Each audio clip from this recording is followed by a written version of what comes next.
Good evening. My name is Ann Savage, and I am the president of the City School District of Albany Board of Education. On behalf of the board,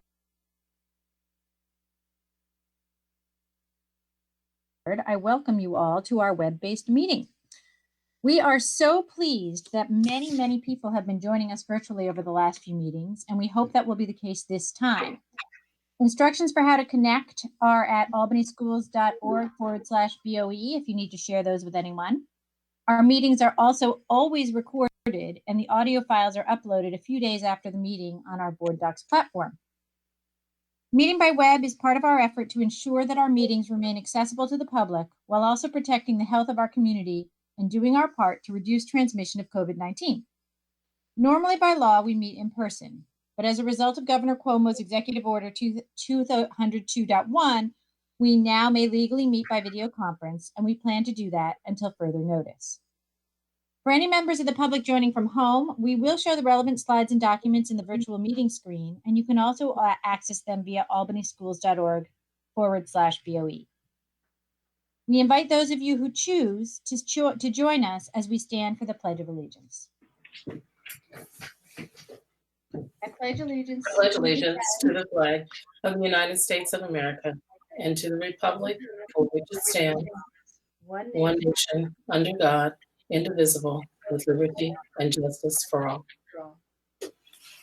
In addition to saying the Pledge of Allegiance, we always focus our meeting by restating the mission of the City School District of Albany, which is to work in partnership with our diverse community to engage every learner in a robust educational program designed to provide the knowledge and skills necessary for success. Superintendent Adams, do you have a report for us? Yes, I do. Thank you so very much, Madam President. It is my honor tonight to announce the members of the City School District of Albany Hall of Fame Class of 2020. The 6 inductees are Doris Bedell, a 1956 Albany High School graduate, a former school administrator in our district, and a leader in the open school design in the 1970s. Tracy Killard, a 1981 Albany High School graduate and the director and owner of the South End Children's Cafe. Annalee Smith, a founding member of the Albany Fund for Education and the organization's president for more than a decade. Teresa Swiderski, a member of the Board of Education for 13 years from 1990 to 2002, including 2 terms as president. Teresa Vaughn, the driving force behind the formation of the Albany Fund for Education in 1998 and AFE's first president. Dr. Kimberly Wilkins. Dr. Wilkins served the students and families of this school district as a teacher and administrator for nearly 30 years, including roles as the founding principal of Stephen and Harriet Myers Middle School and as the district's interim superintendent. She currently serves as Deputy Commissioner for P-12 Instructional Support at the New York State Education Department.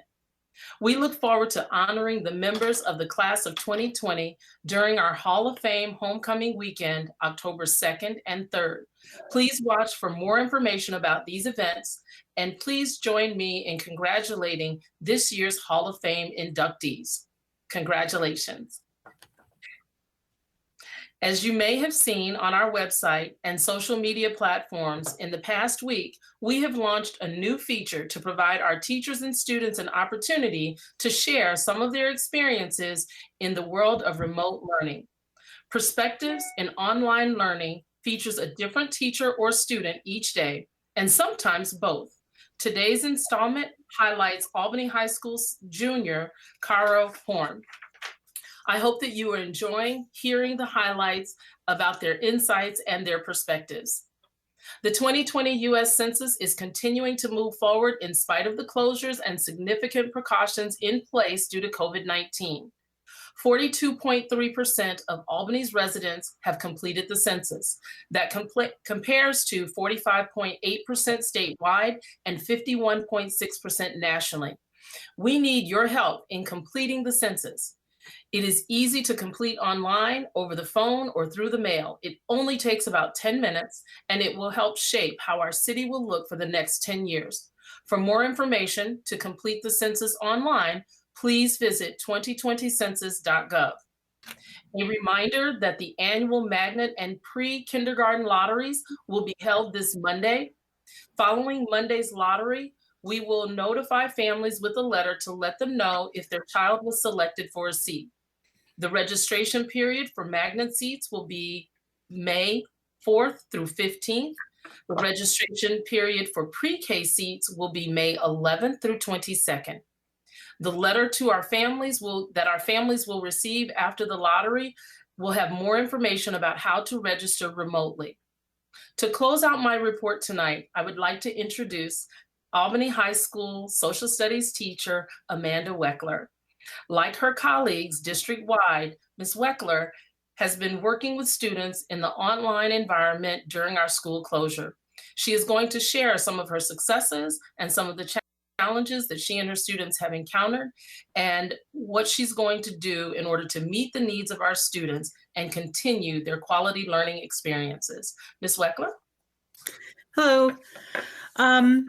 So moving into the online experience was terrifying, but also really exciting for me. I have been working with one-to-one technology in my classroom since I returned to the classroom after my stint as theme coordinator of the Discovery Academy about 7 years ago. So I have done a lot with that this environment for the last 7 years, and Google Classroom is a good friend of mine. So I had less nerves about that, but I was definitely concerned about how our students were going to do with it, knowing the challenges that the kids in my classroom face, even when we do it on a regular basis. So the district has started using a program called Nearpod. We are test running it. And I built a couple of lessons in that, and that is what Mr. Baker's gonna bring up one of my lessons now. I teach participation in government and economics. And so I'm working with our seniors. And at the end of the year, what we do is we present our students with case studies on topics that we hope will be interesting to them. And then we ask them to complete a capstone project. Usually this is a research intensive project with a product that the students create, and it can be anything. I've had spoken word poems and essays and presentations and posters. But with the distance, we realized that that research was going to be very challenging for us. So what we decided to do was to do some intensive deep dives into some case studies that could be linked to the societal changes and issues that the COVID closures are creating, but also dig really deep into those areas that our students care about. So we've chosen topics of voter suppression, and we've been using the 1619 project in that, as well as videos for a Brave New World. They have some amazing videos in there. We are going to do mass incarceration, which will again have a link to 1619, and that will also link into disenfranchisement. We are looking at equity in education, which is the unit that I'm going to present in just a moment.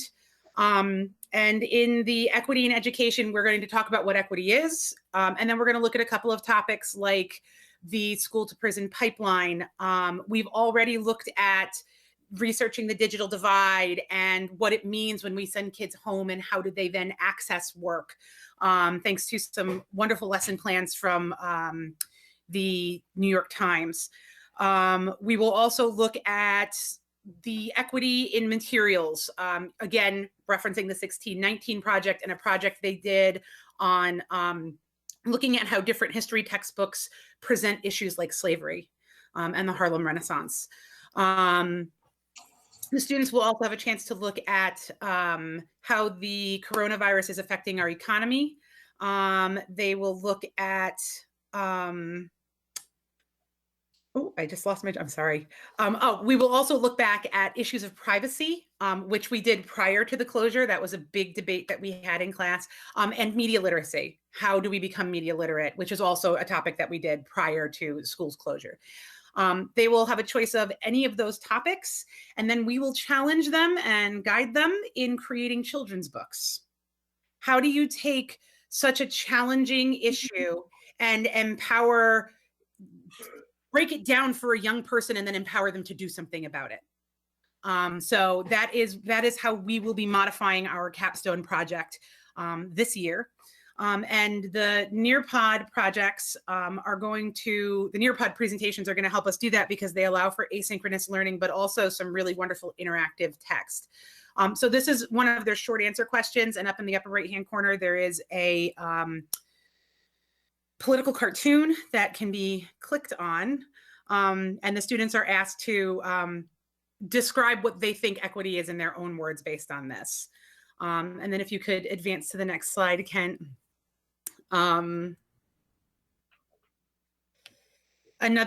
series of open-ended questions are going to follow. This is a video explaining equity in education, which we don't have to watch, but it's about 1.5 minutes.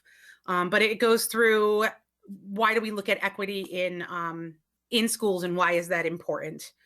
And then this is hard when you're not the one driving. Again, there are 3 articles then that they can then go through and look at as far as what is equity in the classroom. And at the end, they're actually asked to look at our district's mission on equity and what our district is doing about that, and to sound off on it. Like, what do you think? Is there enough going on? And then from there, they will take that and look at the school to prison pipeline, and how does that present issues of equity and discipline. And again, looking at our school's mission and our changes to the code of conduct in addressing those issues of equity. They have the articles to reach back to looking at the digital divide, and an article titled, "When Can We Go Back to School?" So what happens when all of these children are left without access to a classroom? And 2 articles from the 1619 Project in the New York Times that look at how our history lessons taught and how did you learn about slavery.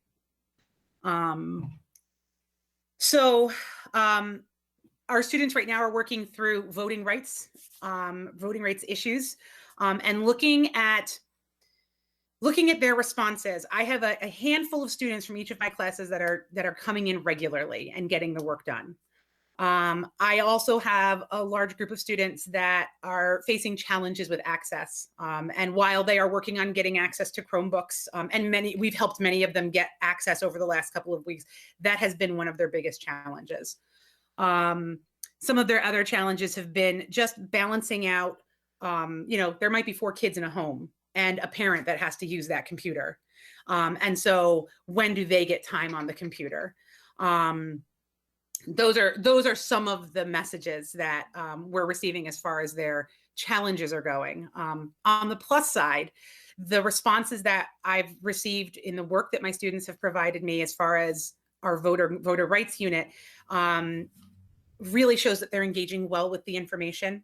I have students that attendance has always been a challenge for them for one reason or another, and working asynchronously online gives them the chance to work with their schedules and meet their needs in that respect. And a lot of the students, they really do enjoy working on their own schedules, and they are engaging with the topics. So I'm hoping we will catch more of them and draw more of them in as we go.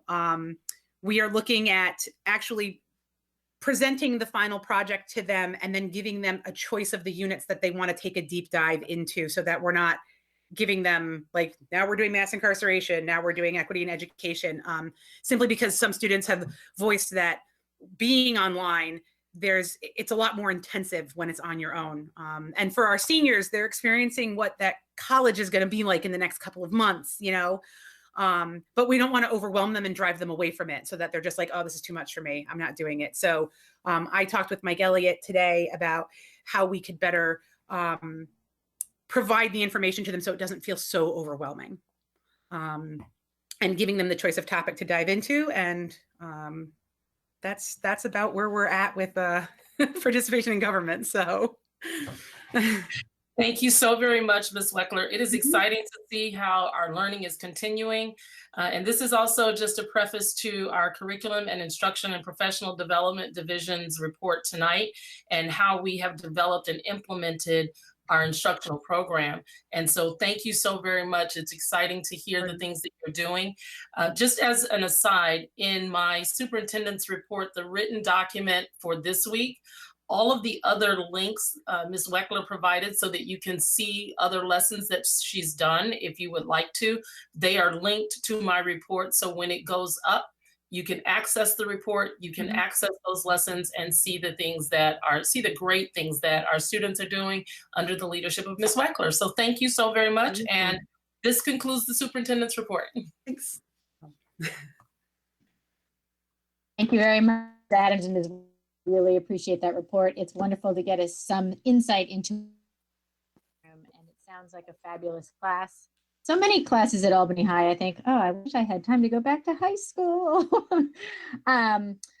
We will from the superintendent talking about our COVID closure, and perhaps if anyone has questions about the way Albany High is handling things, we can ask those then, because that would allow us to go to our normal agenda here, which is to, well, not quite normal, to talk a little bit about public comment, because this is the time in our meeting we would normally invite people.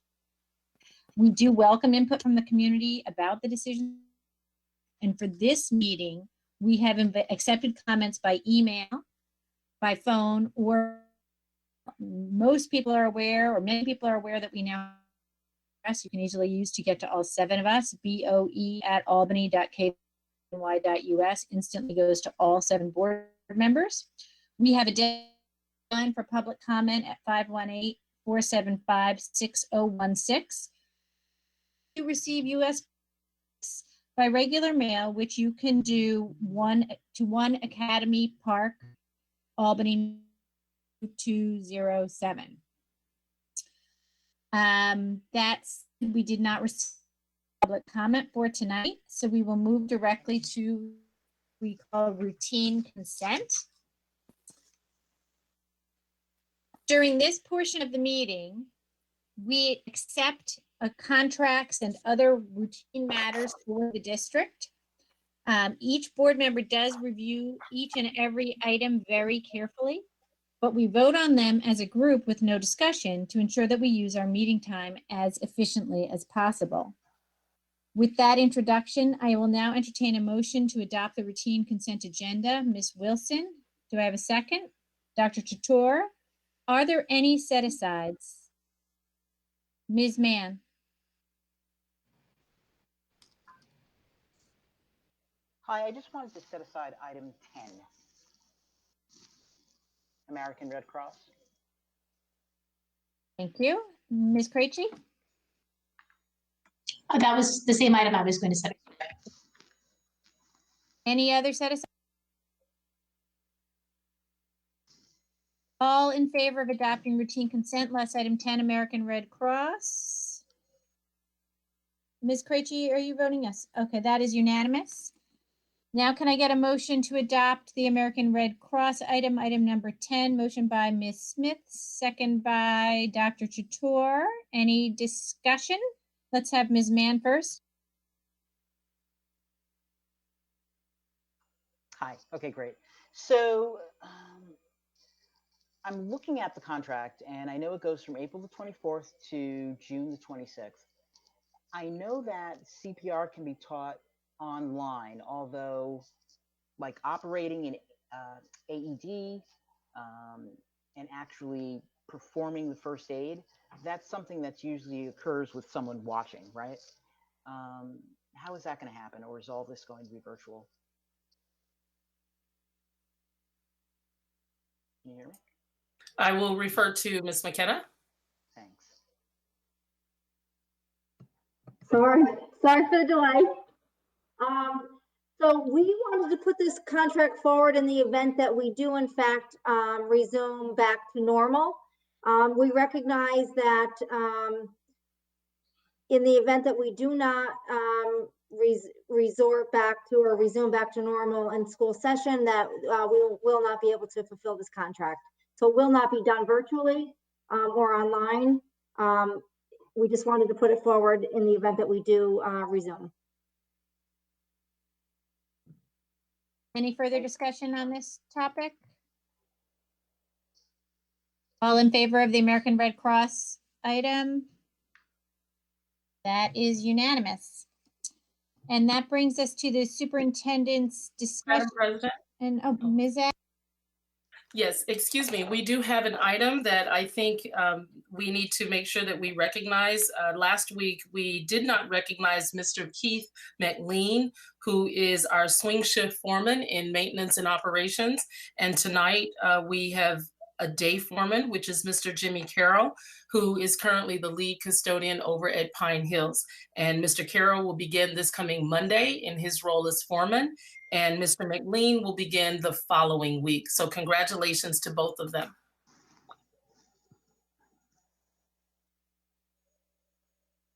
Okay, so now we'll formally move on to the discussion item F, the COVID-19 operational academic update.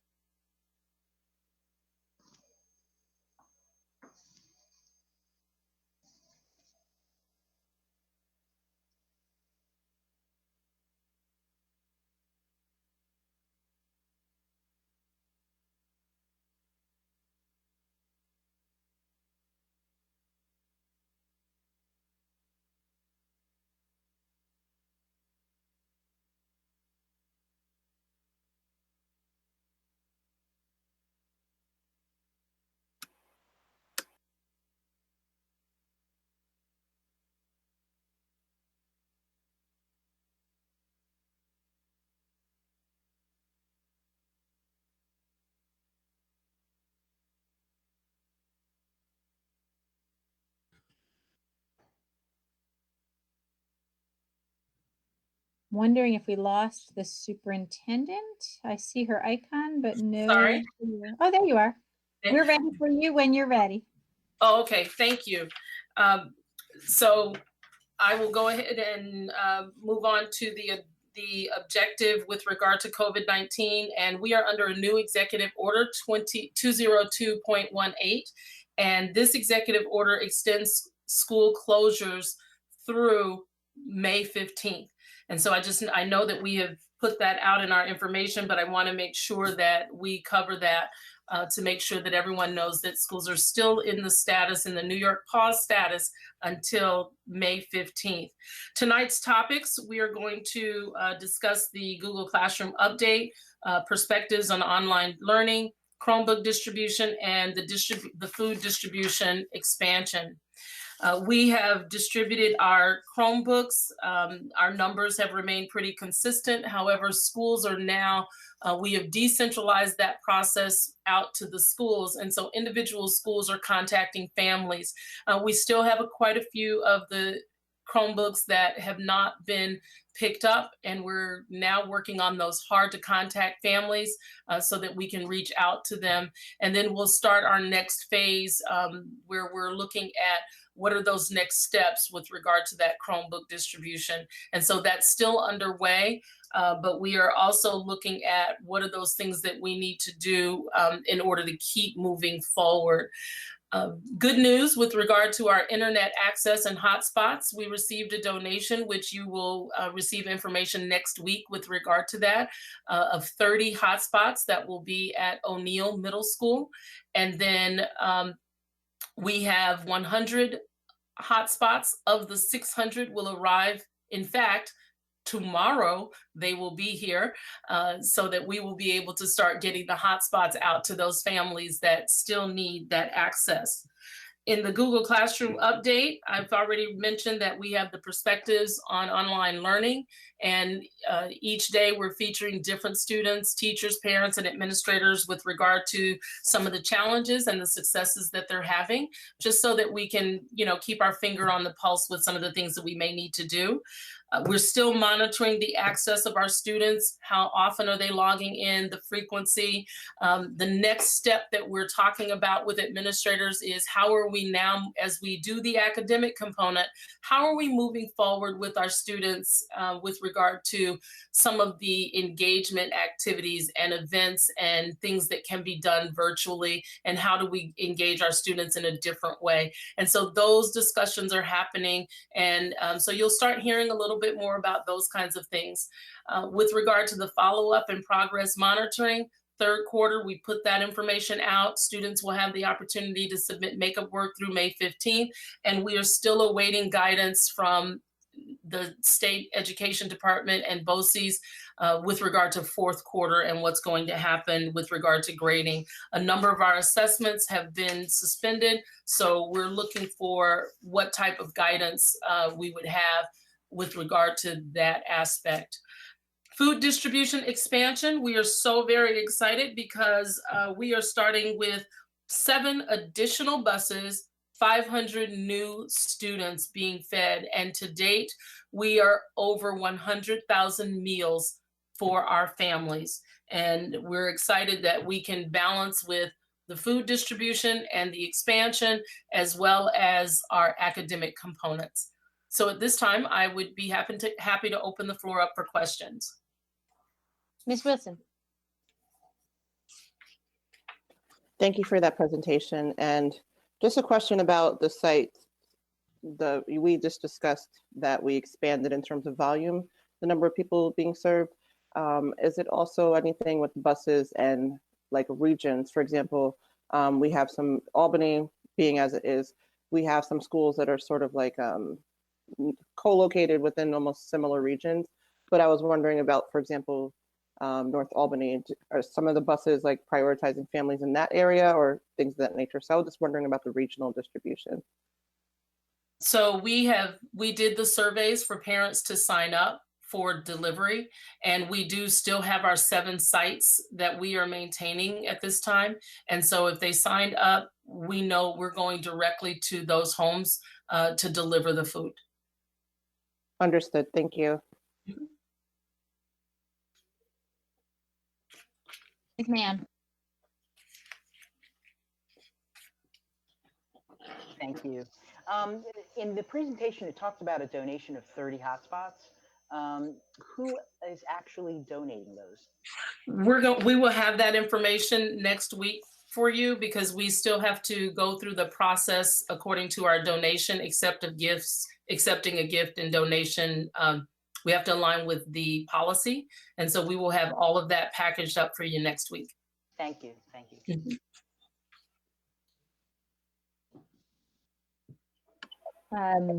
Mr. El-Mignon. Thank you, Superintendent. I wanted to commend you and your staff on the 100,000 meals served. That's a huge number. And I know you guys are working hard to get more people in the fold, and just want you to know that everybody appreciates you guys so much on that end. And I also wanted to say I'm really glad to see that the hotspots are starting to get out to the families that need them. Just to tie it back into the participation in government class that we were just hearing about, that equity and technology access, or access to internet services, I really think it's great that we're doing that. So keep up the good work, and thank you so much. Thank you very much. I will add just a little bit about the hotspots. Typically, what we were hearing was that there was a 5-week delivery timeframe from the time that you would order, have your contract approved by your board, that it would be 5 weeks before you would see your first hotspot. And so I really have to say thank you to our donors and to T-Mobile for accelerating that process for us, because tomorrow we will have 100 of our 600 hotspots delivered right to our district. So we are so very excited that that can happen for our students. Ms. Smith, did you have a question? Yes, thank you. Good afternoon, everyone, or evening. Ms. Adams and cabinet and staff, first, again, I continue to be amazed at the amount of work and the capacity that this district has to do a lot of things. And that's not to say that in the future, when we get back to some normalcy, that we want to continue in this same vein or that can afford to. But certainly during this pandemic and the crisis that all families are facing, I want to just extend a great thank you. I also want to say kudos to Ms. Wexler. It was very nice to be able to get a little bit of experience of what she is as a teacher providing and delivering, and her challenges, as well as what our families and students are dealing with at home trying to learn. So just really kudos. It's just heartening to just know that it's all happening. I had a question about the meals. And again, kudos on that volume, but I wanted to kind of get a sense. Do we have a way of knowing, and I'm kind of sure we don't necessarily have to keep track of individual families, but do we have a way of knowing that we're absolutely reaching those families that really need this assistance during this time? And I also see that there are a lot of other efforts out in the community. So I'm just a question about, are we serving everyone that needs to be served? Is there anything that we can know or do to assess that this is actually true? And maybe it's just the weight of feeling that families are so impacted across the country, across our state, and certainly our city with this pandemic, that I'm just wanting to make sure that everyone is covered. So I apologize for the broadness of the question, but just wanted to get a sense of our youngsters and their families getting what they need. So I would say that I'll start and then I'll ask Mr. Lesko to chime in afterwards. But I'll start with the fact that as you've watched the numbers grow, that signifies the need, and it signifies that our families are being reached. When you hear the anecdotal stories about them waiting, some of the families, they're waiting because we did get the flip phone so that we can call them and let them know the bus is coming and we're bringing the food and we'll be right there, and having the families waiting, and they are just so appreciative, and to see the children that are just thank you, thank you, thank you, and experiences where adults are saying we really appreciate this so very much for our families.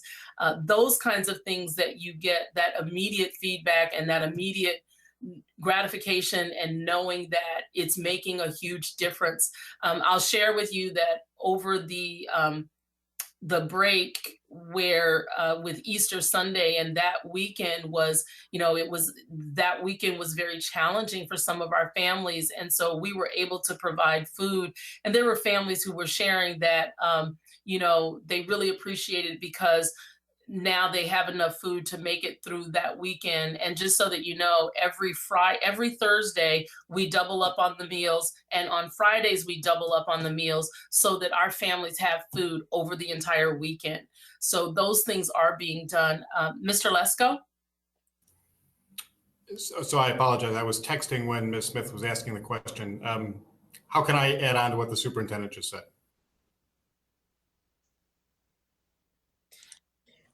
I think, Superintendent, I think you provided that answer pretty thoroughly for me. I'm not sure Mr. Lesko needs to weigh in, but I thank you for that response.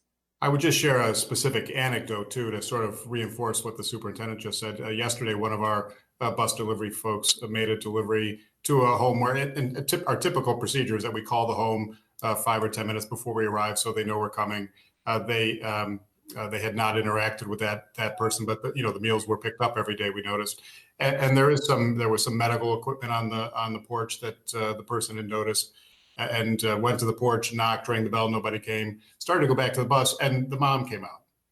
And she started to have a brief conversation, and she kind of broke down into tears, and she said she was so thankful for the delivery that was coming every day, because she said that under these circumstances, if we weren't coming there every day, her family would not be eating.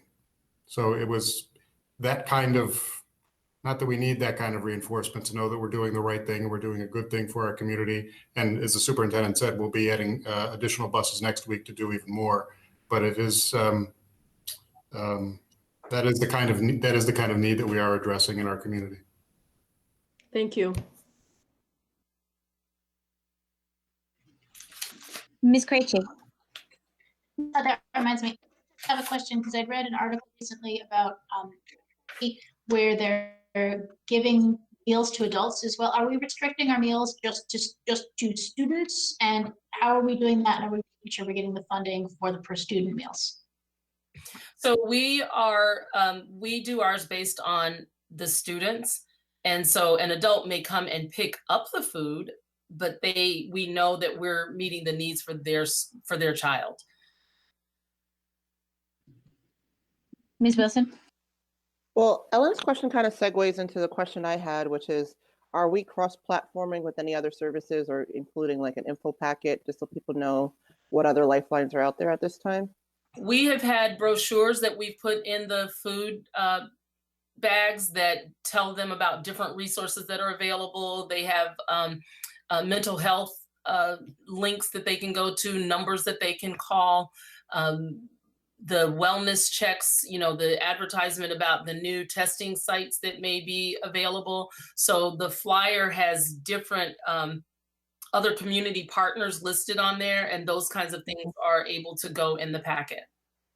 Excellent, thank you. Mm-hmm. Ms. Mann?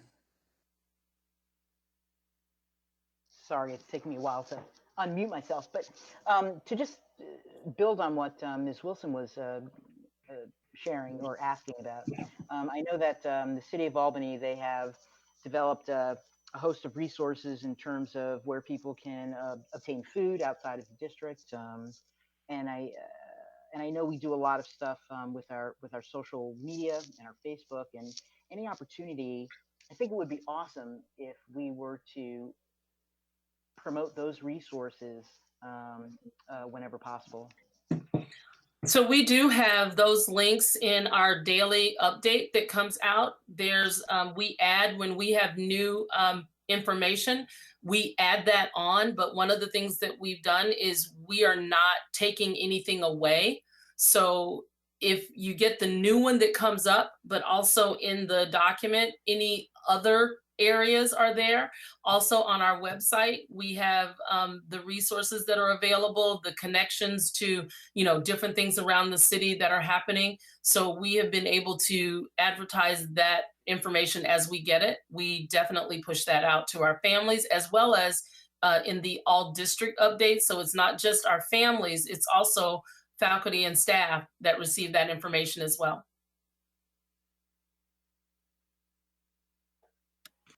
I was going to just ask if for in the SBU, next SBU, or for the next board meeting, if we could get some quantitative data. I absolutely echo all of the kind words from my board colleagues in terms of the level of service that we're providing and the number of students we're reaching and the real one-on-one efforts we've been making to reach some of our hard to reach students.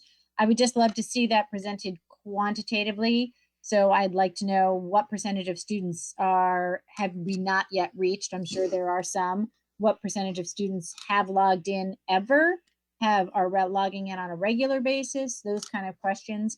I'm sure it varies by secondary versus primary. Any way you could present that data so that we could get a fuller picture of how many kids we are actually we are actually able to serve right now and how many are going unserved for one reason or another.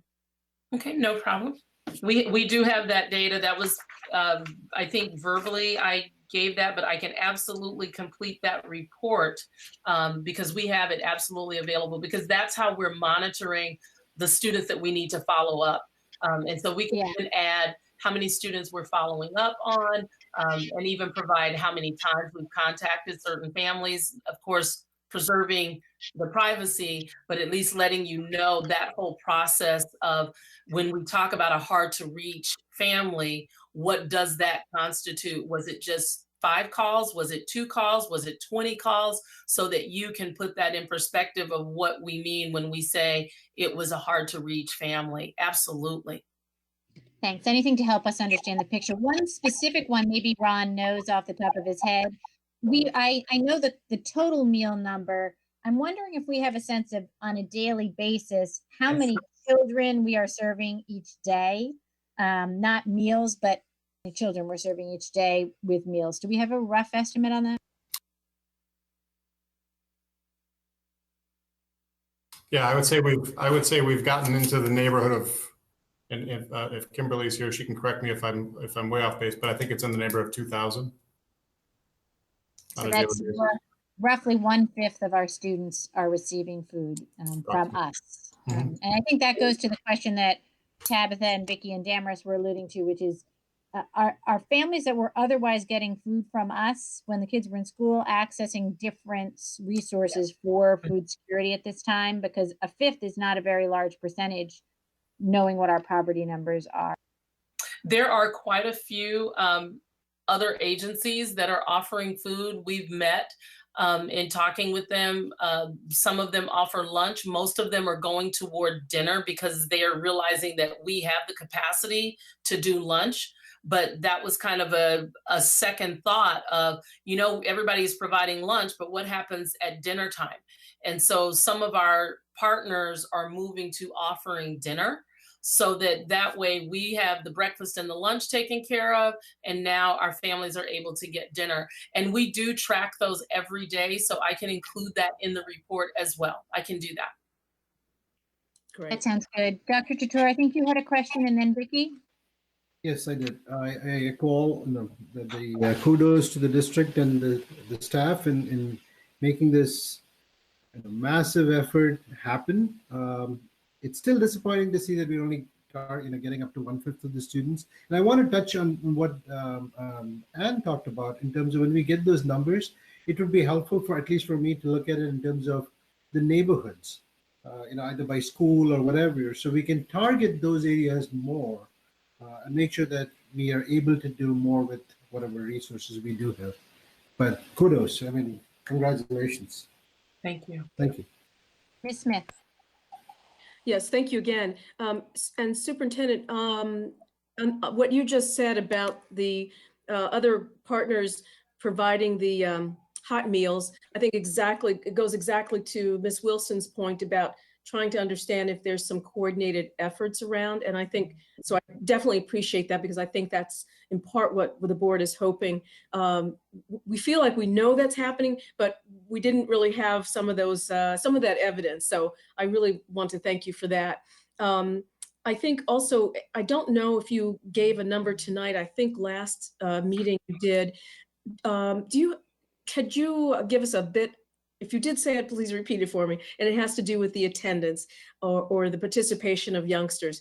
Do we have a number or a percentage, some metric that you could provide at this time? I can give you just overall, we have about a 76% overall if you average everything, but mostly our second graders, I'm sorry, our secondary students are roughly 85–90% are logging in. Where we see the dip is at the elementary level, and they're right around 48%, 50% of the students, just when we're tracking it each day. But absolutely, I would have that in the SBU for you so that you can see where we are. That's great. And I don't know could I just ask a follow-up on that? Are you finding, and maybe you did answer this previously, I have it somewhere in my head, with the secondary students, are we finding that they are getting up later, wanting to work later in the evening, to hand in work late, or they just? I don't have that information. That would be more at teacher level, but I don't have that information. But if we can get it, absolutely, I'll share that. For example, timestamp when students are logging in, we can see that more of them are logging in the morning, or are they logging in the evening? What seems to be that peak time for them? Great, thank you. I know that's a lot to ask. I was just curious about that particular factor, but thank you very much again. And having some numbers behind the work that's going on is really much appreciated. Thank you. No problem. Thank you. Board colleagues. Oh, Mr. El-Manyawi. Thank you, Vicky, for bringing that up.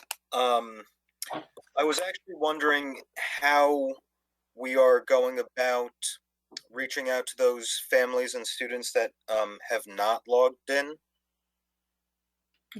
So we have kind of divvied out the list, if you will, of those students.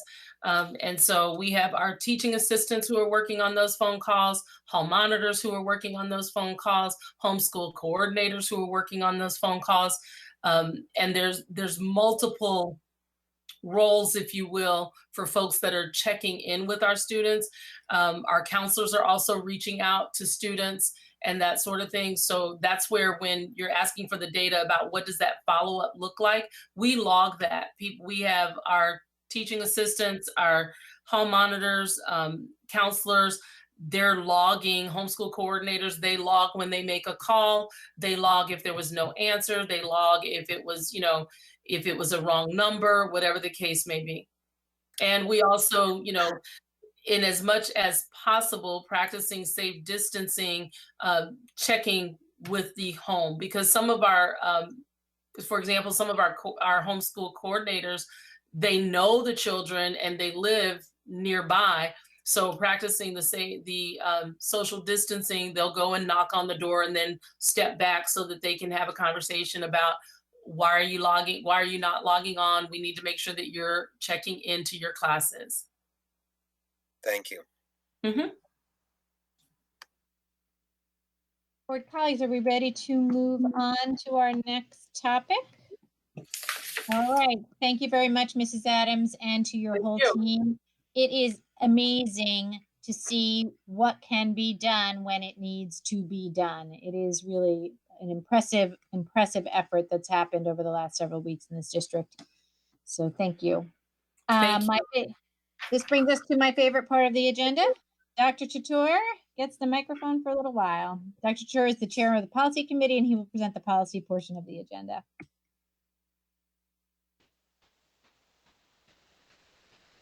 Thank you, Madam President, members of the board. As you noticed, the last couple of months, policy hadn't been able to meet. We had a meeting this month, and we actually went through about 15 policies. The way the policy committee usually works, if there are no changes, the board doesn't come to the board. We just change the date and the policy is posted. So I have 6 policies for you to look at for discussion.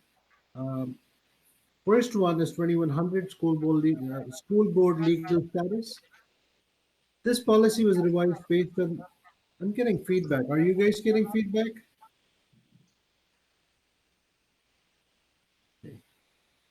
A little.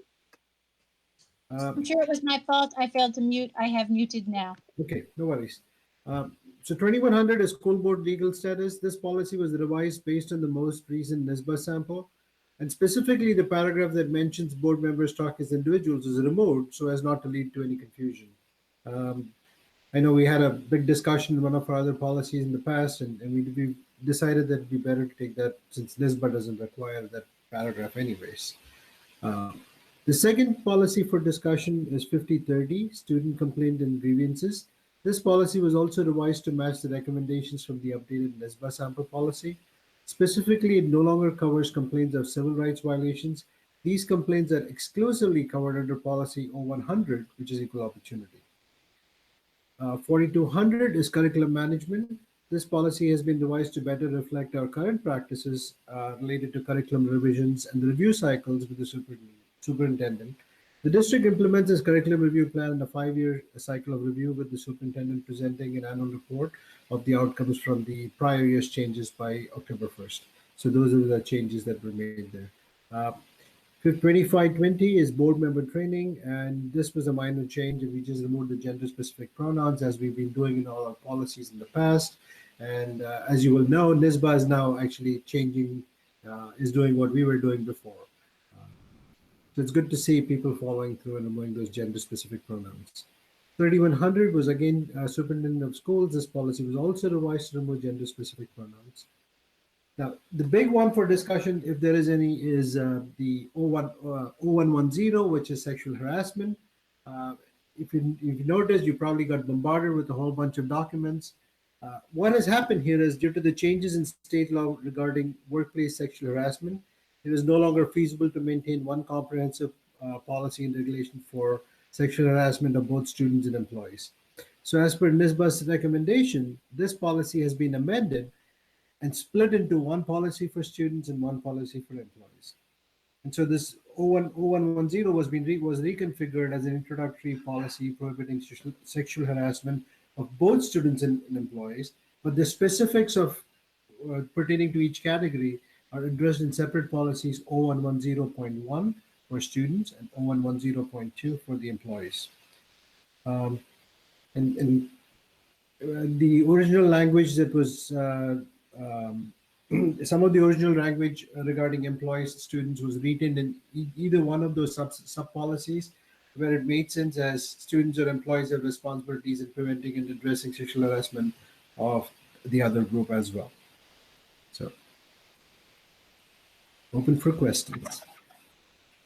I want to remind my colleagues that we will not be acting on these policies tonight. As we always do, we will discuss them tonight. That gives members of the community who are listening in tonight the opportunity to provide any feedback they'd like to us. And we would anticipate that we would act on these policies when we are next together. Any questions or comments on any of the policies?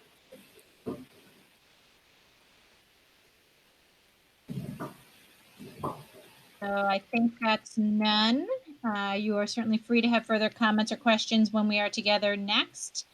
But unless I see a hand waving, I think we're going to move on to item H, which is the discussion of the Curriculum Instruction and Professional Development Division. So at this time, we will hear from Karen Bechtel, our Director of Curriculum Instruction and Professional Development, with all the amazing work that is happening in our Curriculum and Instruction Division. And I just want to express thank you, Mrs. Bechtel, for everything that you are doing as we are making adjustments to our curriculum in this online learning environment. And thank you for ensuring that we are delivering quality instruction. So thank you very much. And with that, I turn the time over to Mrs. Bechtel. Thank you, Superintendent. Good evening, Board of Education. It's my pleasure tonight to provide you with this presentation about my division, Curriculum Instruction, Professional Development. It's a robust presentation, but I'm aiming on keeping it within the 15-minute period of time.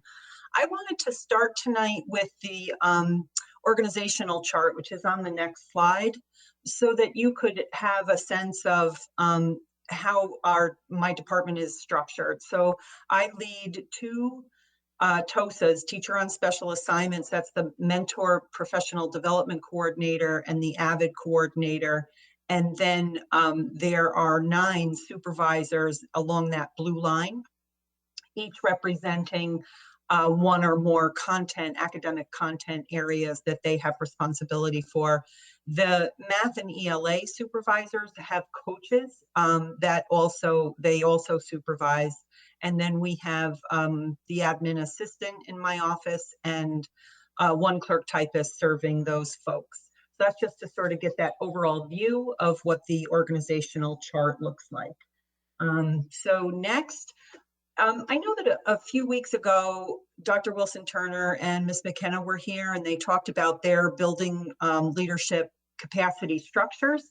And so I am following in this presentation to describe how things work with my department. Just as they have the check-in meetings with their principals, I do the check-in meetings with the instructional supervisors.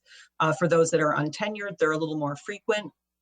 I meet with my 2 TOSAs, 2 on a regular basis. We have standing agenda items around their own goals for the supervisors, also about their APPR progress. They really do a ton of evaluations in the district.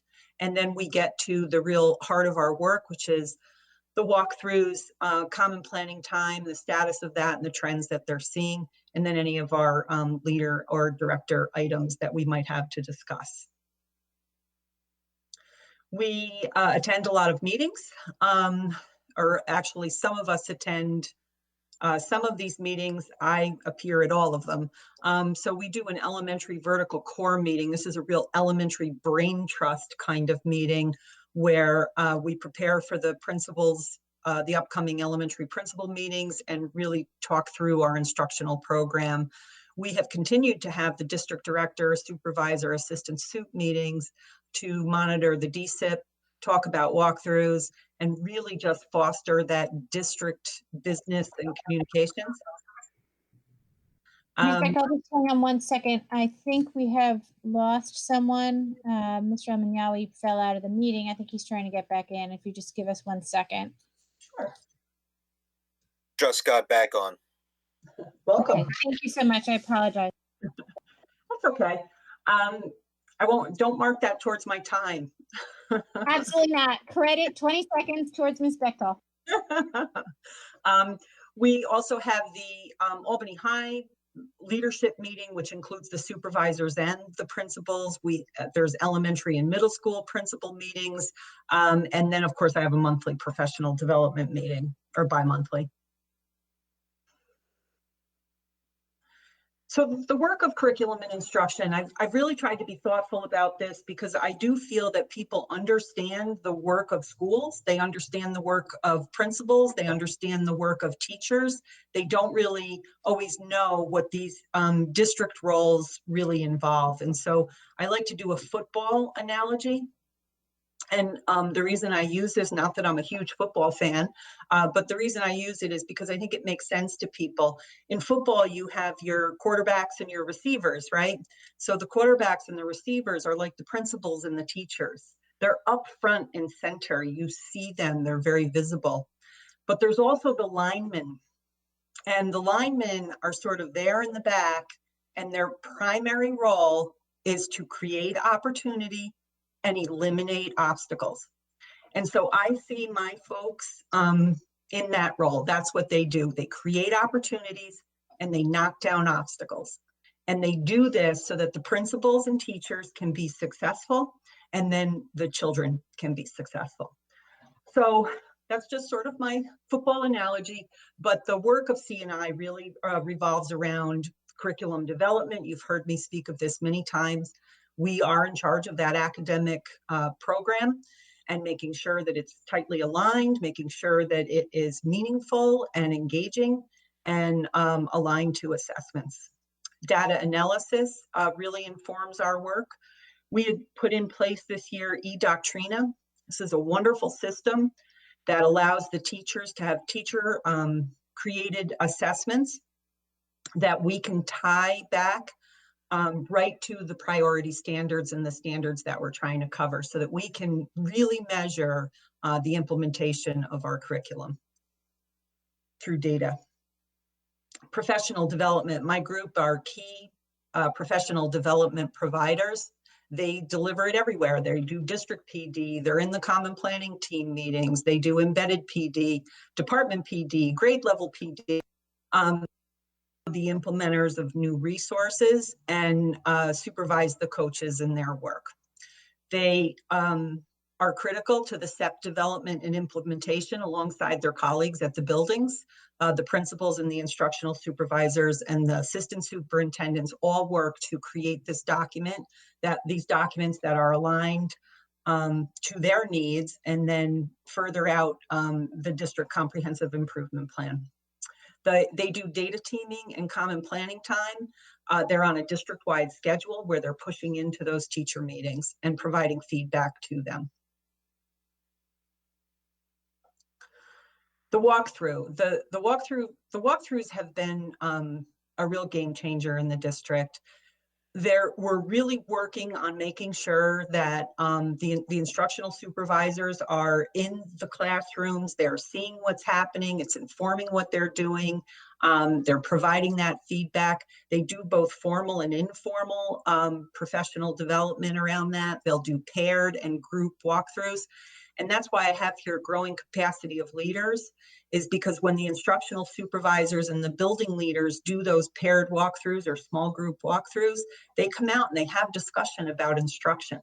And they talk the language of instruction and provide that feedback in instructional language.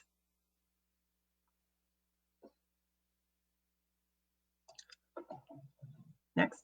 So you saw this slide last time when Cecily and Laurie were here, and this is the data dashboard around the instructional walkthroughs. This number hasn't changed because we closed.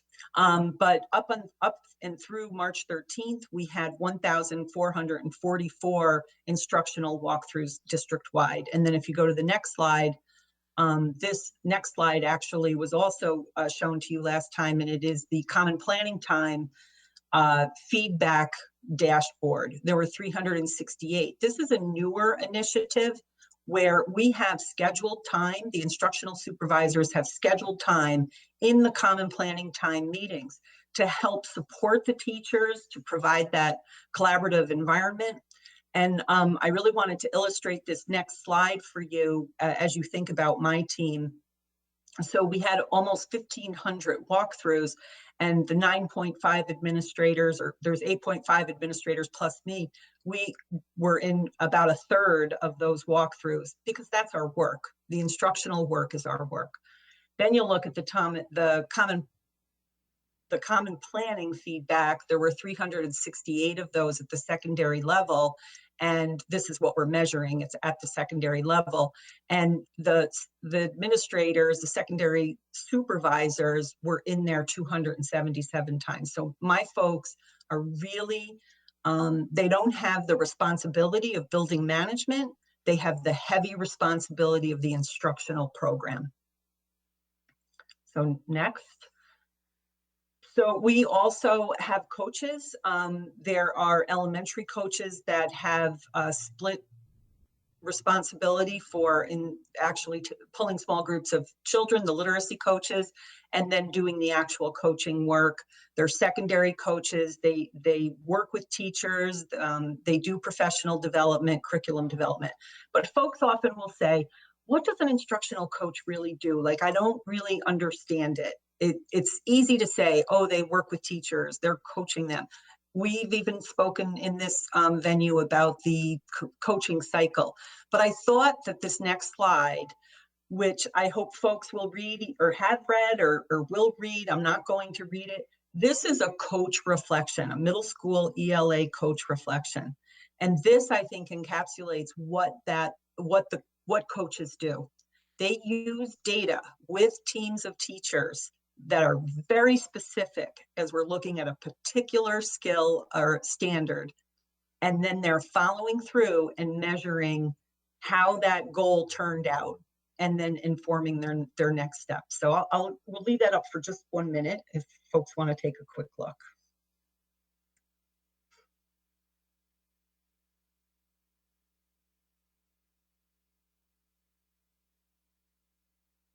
So that, and you can read that at your leisure.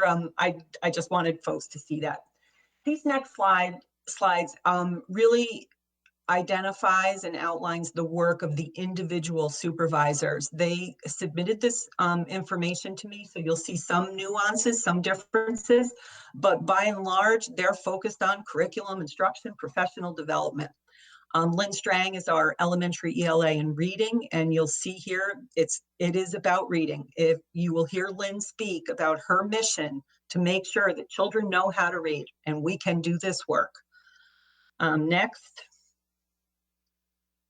is the elementary math and science supervisor, Sarah McGraw, who, in addition to her focus on math and science, has one of the triad of individuals in my department who is really making the superintendent's vision for STEM come true in our district. So Sarah has led the STEMinista summer program, Lego robotic clubs, Flying Classroom, My Size, and among other things. I wanted to illustrate, or actually Miss Wright, Kate Wright, our fine arts supervisor, wanted to illustrate just how much performance and shows we do. And so you will see that list there that outlines all of those things that we do that really is sort of like putting up the final exams in the fine arts world. Ashley Chappell came to you last year as a part of the curriculum review. and told you that she had two goals, and one was to get her folks to conferences so that they could be with folks from other places and learn from one another. And her second goal was to get that written articulated curriculum for both health and PE, something that has been a little bit loose, and Ashley is working very hard to make that come to fruition. Nicole Lindeman is another K-12 librarian, 612 Tech Computers Facts. This is another area that hasn't had a lot of explicit support from a district administrator, and it was really great to have Nicole be in this role. Her focus too has been in that written articulated curriculum for these areas, and she is the second piece of the triad for STEM activities. Working closely with Albany High and with the drone curriculum and et cetera, the Lego Robotics Club and all those things. Nicole, I did want to mention, partners very much with Andrea Marquez at a Brooklyn to make those connections between that middle school program and then moving into a Brooklyn. Next are the four core supervisors at the secondary level. Jen Houlihan, the ELA in reading, focused on curriculum development, that professional development, secondary MTSS. Jen helped to develop and implement that secondary MTSS handbook. It's very good work. Mr. Elliott is responsible for two areas, social studies and world language, and he too, curriculum, professional development. He is also proud of the fact that he's expanded a resource to the special education teachers and provided training. He, another duty that he has is the co-chair of the secondary grading committee. Mr. Del Senor, been very focused this year on math discourse. What we have discovered about math, or what the research has shown around math, is that when there is student to student talk that is focused on math, we grow the capacity of our children to know and understand math better. So Frank has really been working very hard on that this year, along with implementation of consistent benchmark tests at the middle level this year. And he co-chairs the grading committee with Mike. And Amanda Powers, who is our newest supervisor for 612 Science, comes to us with years of experience as a living environment teacher. She too is very focused on that particular area. It's one of those benchmark Regents exams, and has been implementing the benchmark system and really focused on implementing the new standards in science, which really is going to require a shift in teacher practice, and she is very much enjoying the work. And she's the third arm of the K-12 STEM group and co-chairs the K-12 STEM committee alongside Nicole Lindeman. My department is also in charge of professional development. We are in the process right now of creating our next 2-year plan. Our new work is that we will be including an instructional technology goal. It'll be new to the plan this year, working closely with Mr. Baker's office to get that done. We do district professional development. My office coordinates this. Jen Justice is my right hand in this work.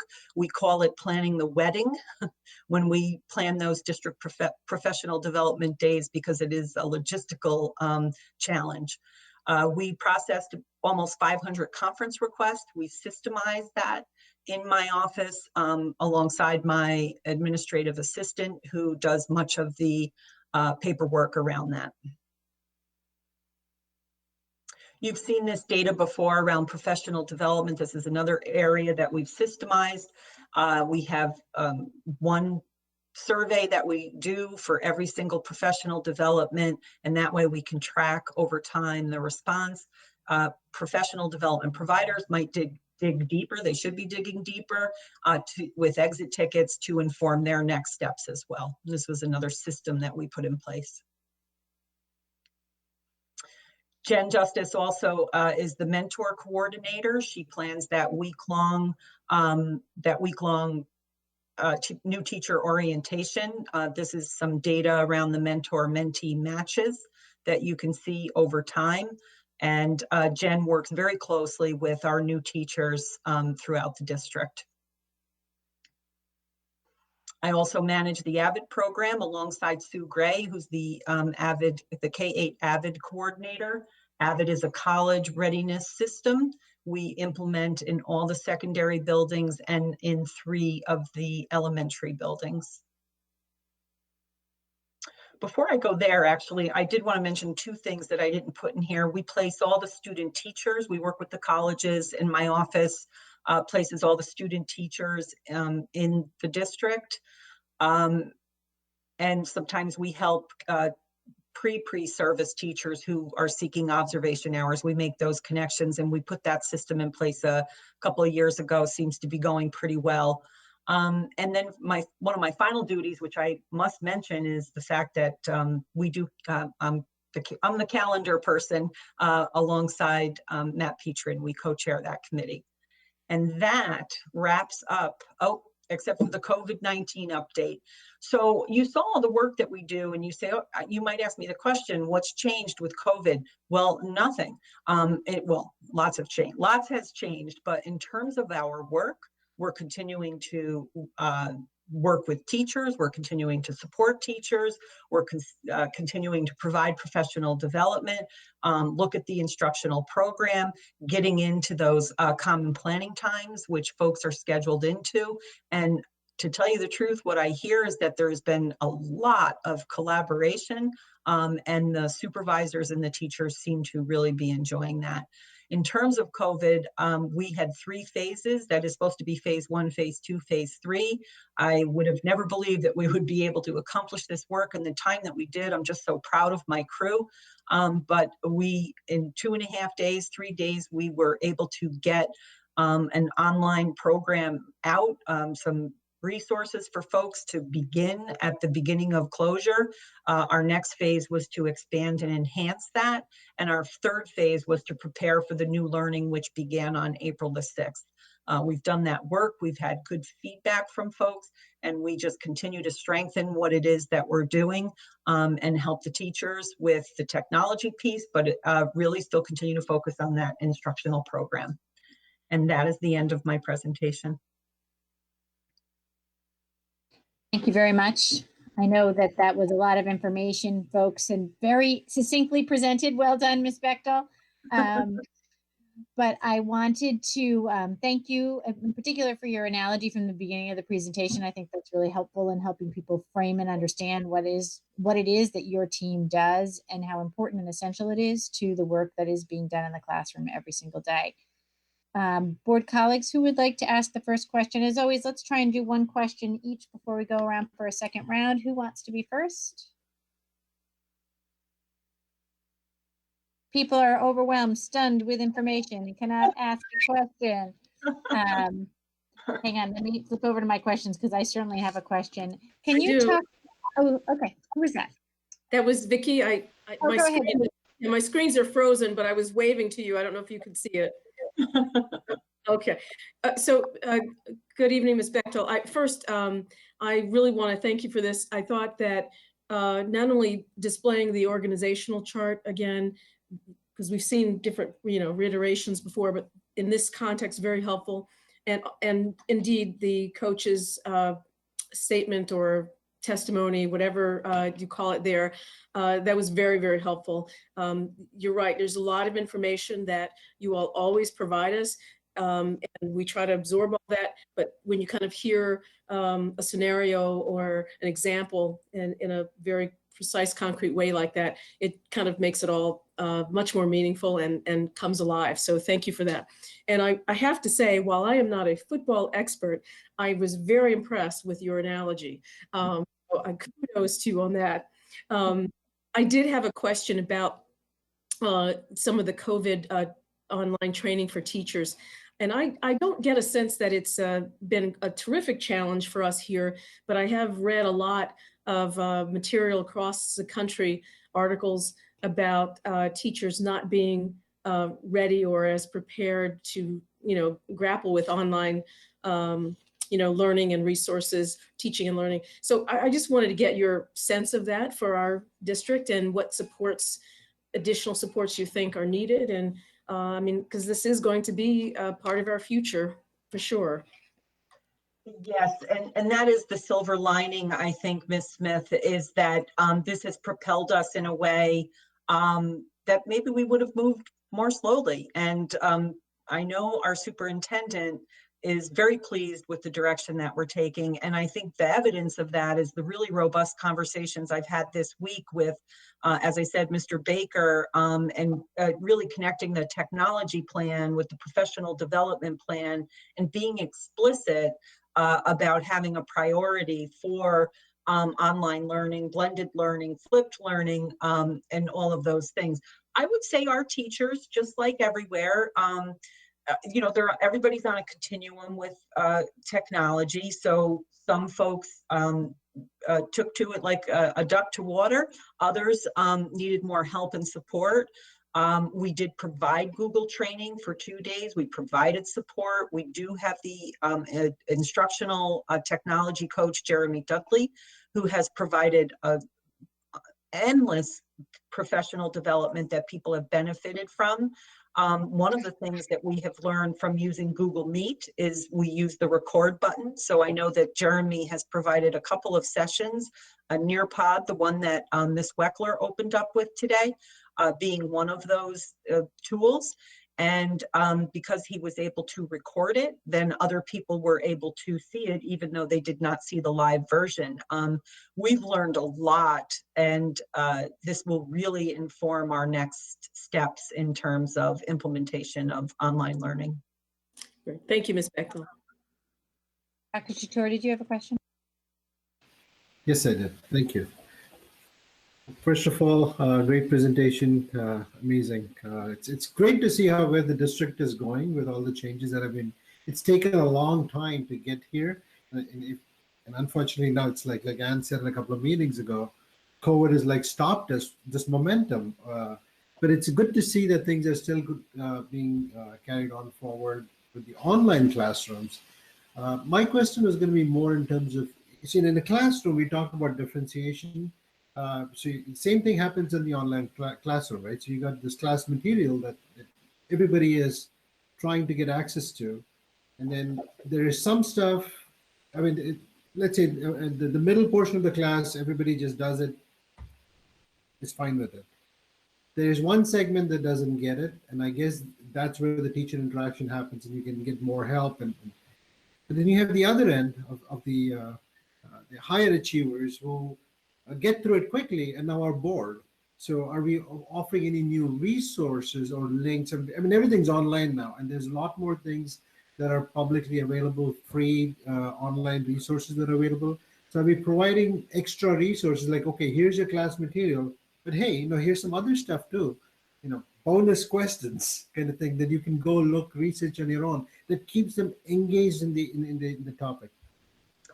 And you're absolutely right. And I believe that the online environment actually fosters more differentiation. And we have to learn more and get better at it. There's no doubt about it. But I think that because we have to engage with kids in a different way, we have to supply those resources in order to keep that engagement active. So we've had many anecdotal stories of the supervisors working with the teachers, or the teachers speaking to that shift that they've had to make, and how they think that, if they see the benefit to kids. So this is an area where over time we will get better at that, but there's definitely an opportunity there. And as I said, we are opportunity creators. And I know that the supervisors as a group have seen that and recognized that for our future. Thank you.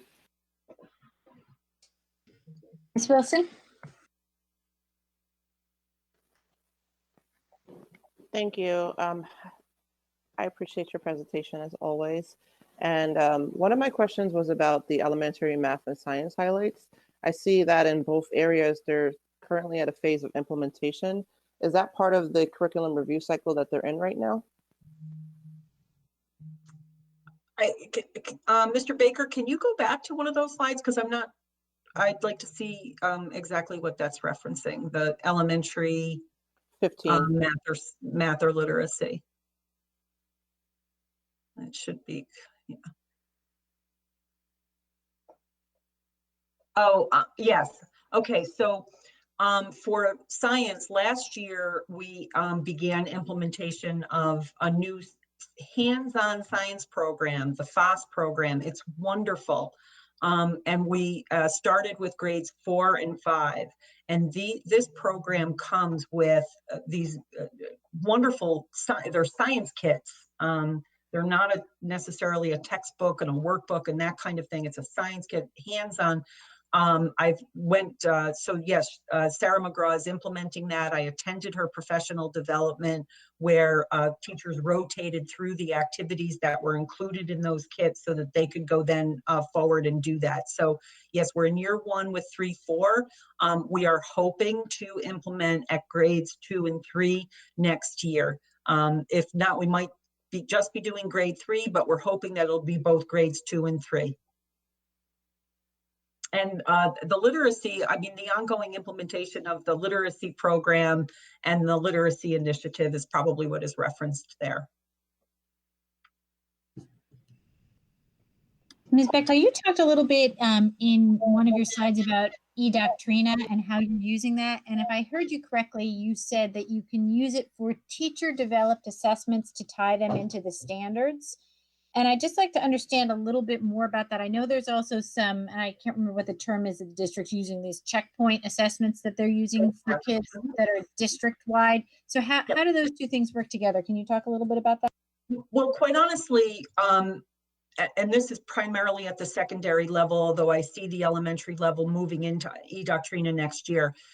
Primarily, our unit assessments are there. You know, if you're a global 9 teacher, your unit assessment is being used by every global 9 teacher. So when I say teacher created, I mean collaboratively created by all the teachers that are doing that individual work. And so when they're designing those questions to attach to the that is testing the standard. And then the eDoctrina system can then track that, the number of kids that tracked it, the number of kids who, missed the question, chose the answer. Why can't I think of the word? The question that, the distractor. They're choosing that question. Well, why is that happening? And then what it does is it just sort of fosters the conversation amongst the teachers about the mastery of the standards. It's a wonderful program. It has a lot of depth.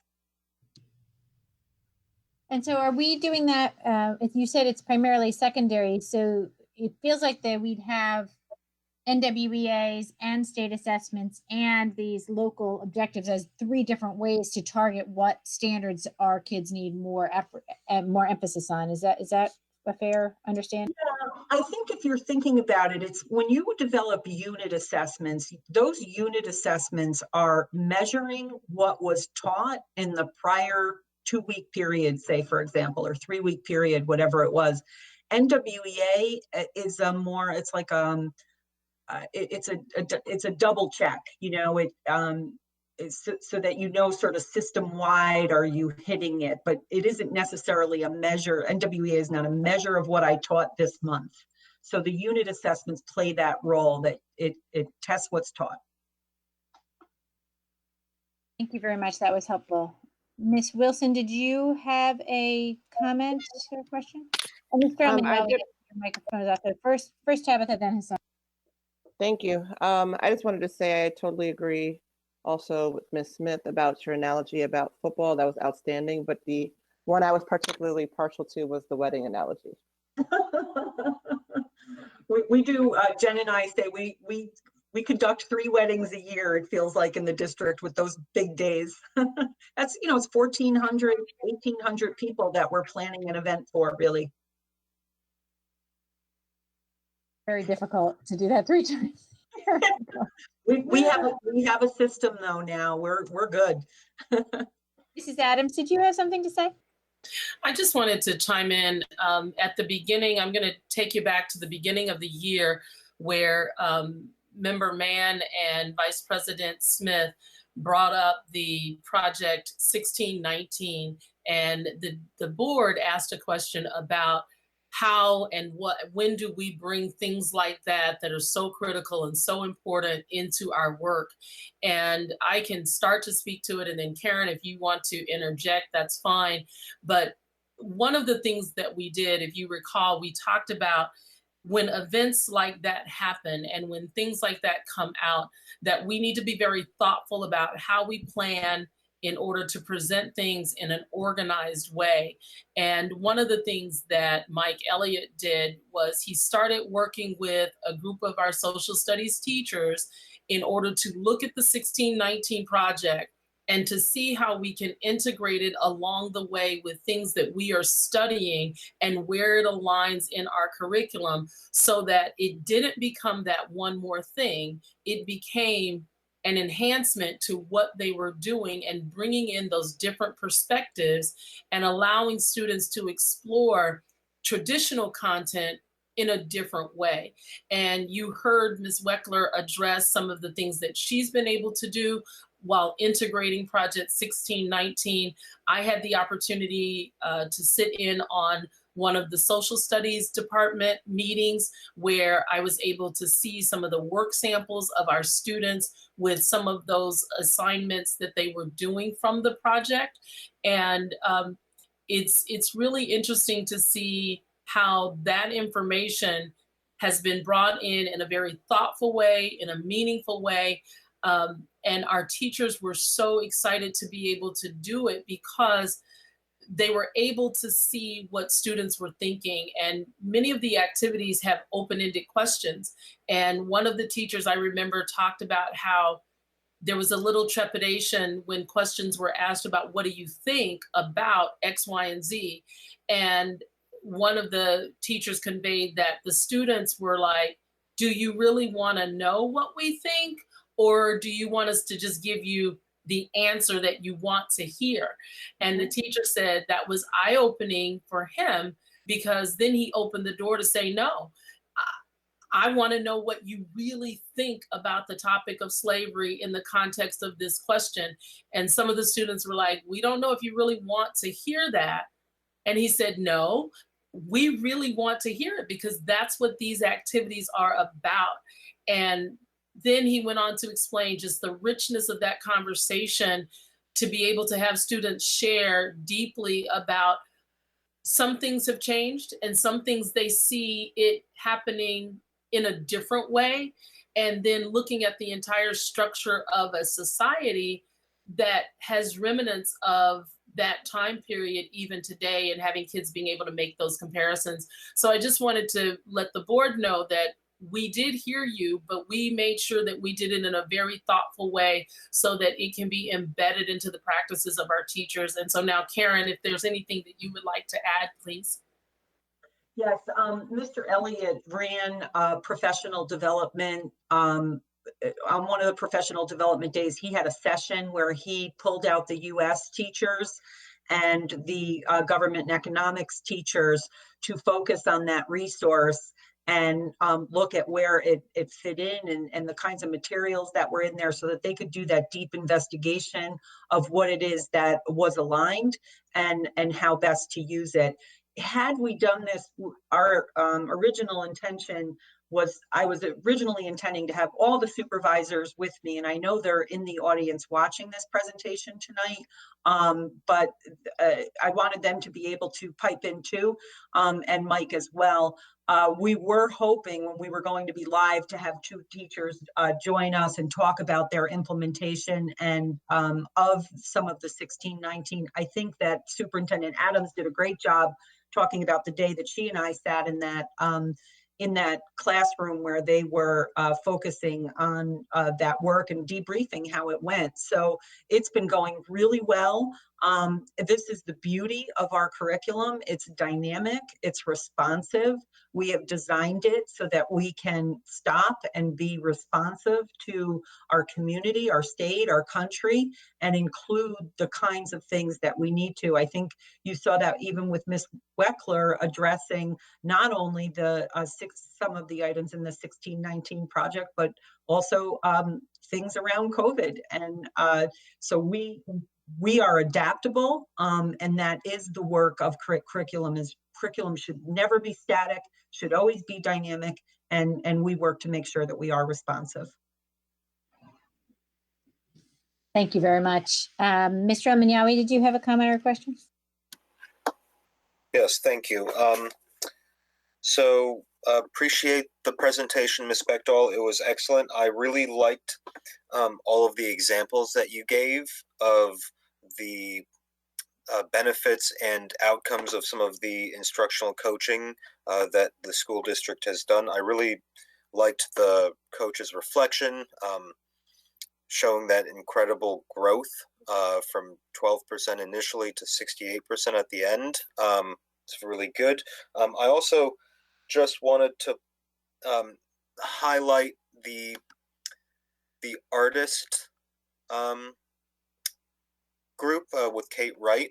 I just did a quick adding up of these events, and there's nearly 300 events, art shows, music concerts, performances, and mind you, there's only 180 days of the year, so I just think that's incredible. Okay, so keep up with the good work, and thank you very much for the presentation.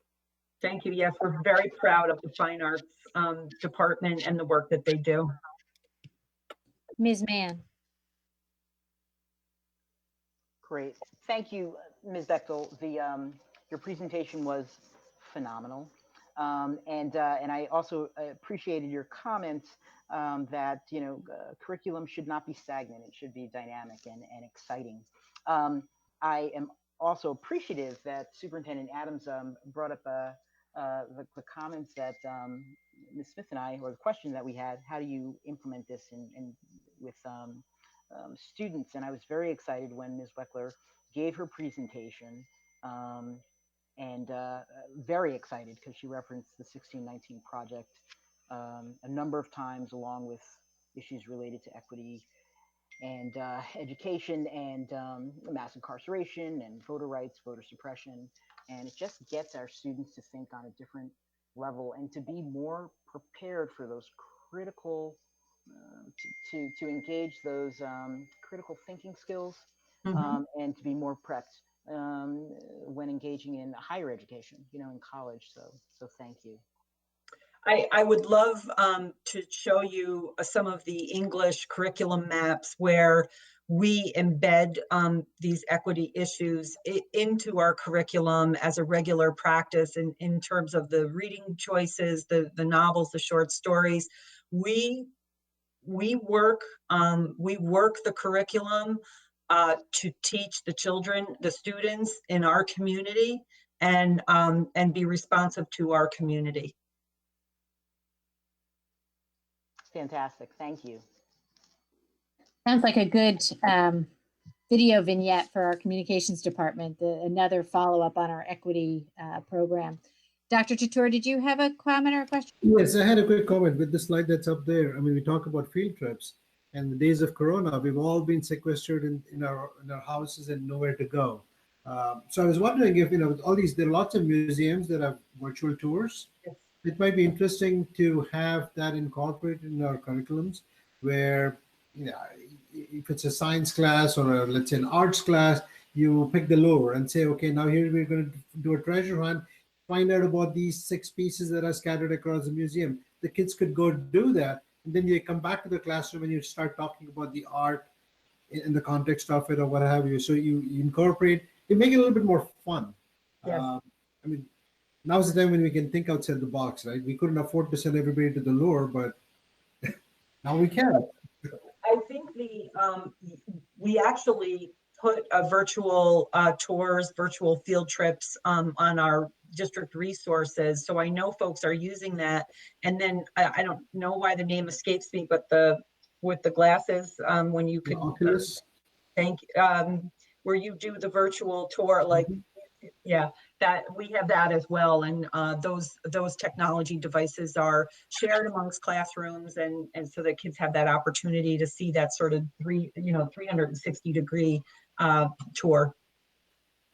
Thank you. Mr. El-Minyawi, I think you had one more, and then Ms. Wilson. Thank you. I did want to ask about the mentor program. I just saw that there was a decline between 2018 and 2019, the 2018-2019 school year and 2019-2020 school year. Does COVID-19 have anything to do with that, or is that all done in the beginning of the year?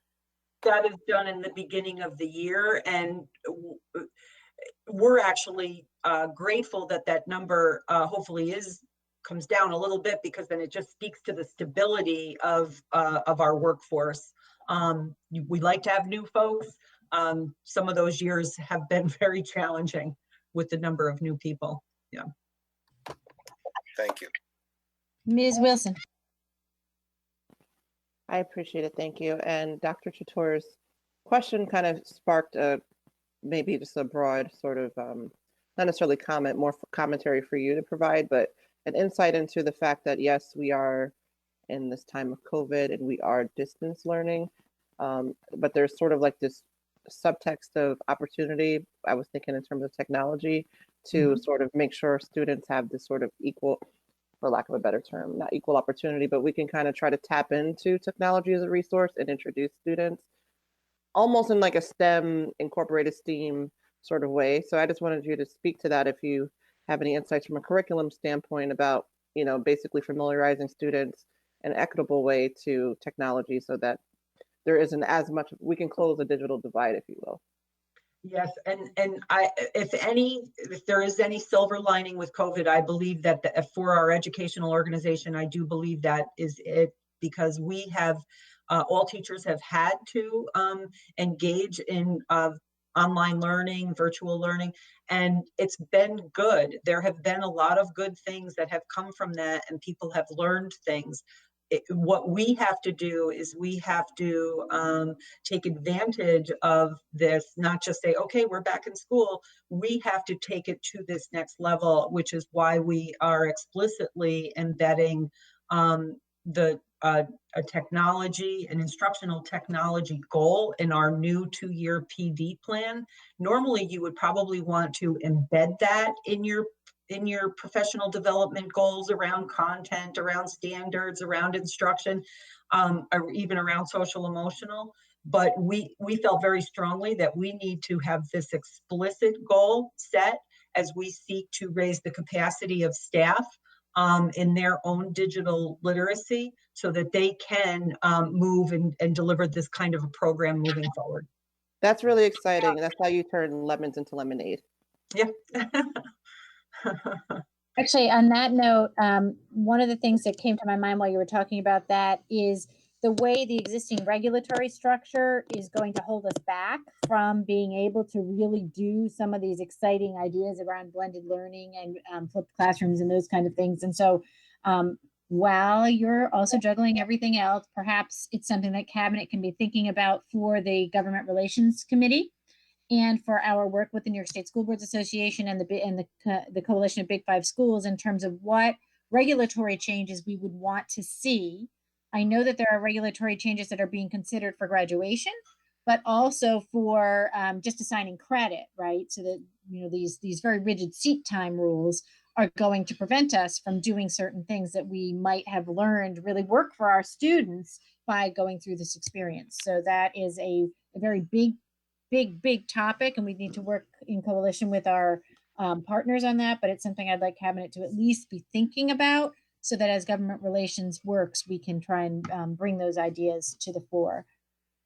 I think that I've heard the BOCES superintendent speak too about how this is going to propel changes. It seems likely that this will propel changes at the state ed level, because we have to move forward.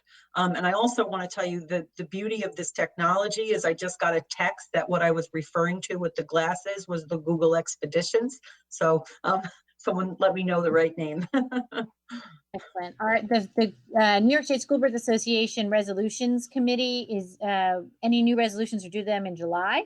So that would be a good place for us to start bringing that conversation to the state level about any regulatory changes we'd like to see, even if it's just the first year. Sometimes these things take a couple of years, but it might be a good place to start. Anyone else? Oh, Ms. Smith. Yeah, thank you, Ms. Savage and Ms. Bechtel, for raising that. I certainly around virtual learning. I mean, I know blended learning, we do have a thing and there are regulations, but it does sort of, I've been hearing a lot of stories about students who have disengaged, but have, prior to COVID, but have actually re-engaged. Now, I think there needs to be more data gathered. I don't know if it's simply because they have access to devices. I don't know if it's because they're, you're sort of contained. There's less ability to run around, and get into difficulties, perhaps.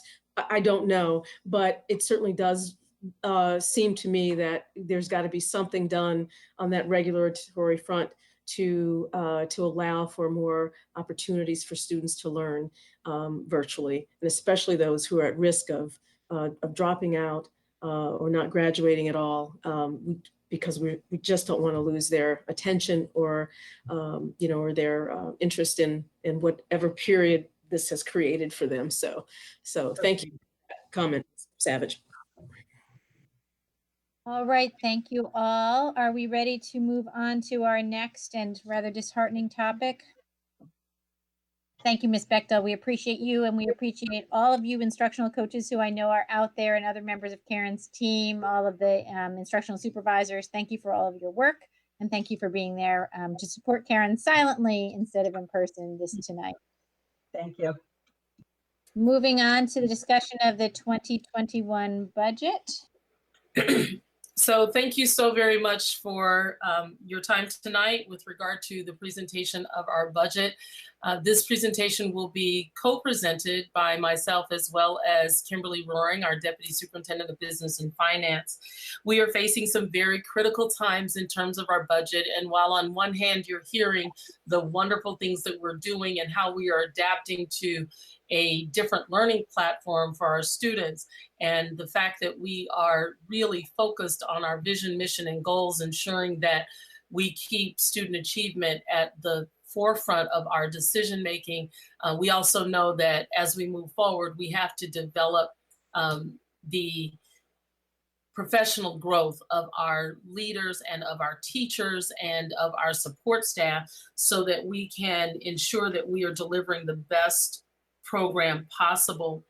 The purpose of this presentation is to, of course, make sure that the board is updated with regard to where we are in the process, but also to ensure that our public is aware of what are some of those real challenges that we're facing in this budget year, and then sharing out those strategies to close the gap that we're facing in our budget. At this time, I will introduce Kimberly Roaring, our Deputy Superintendent of Business and Finance, who will address the possible revenue adjustments, state budget changes, the rollover budget, tax levy scenarios, and the budget increase drivers and reductions. Ms. Roaring? Good evening. At this time, we don't really have an update for you on the possible revenue adjustments we face. We are anxiously waiting for that first look back period of April 1 to April 30th to close, and are hoping to have some updates from the state the week of May 4th as regards to any changes in our state aid for 2021. We do know that the adjustment they've made in state aid for students placed in state schools for the 2021 school year, and at this time it's only a one-year adjustment, has been reflected in our excess cost aid, so that is already woven into our budget as it currently sits.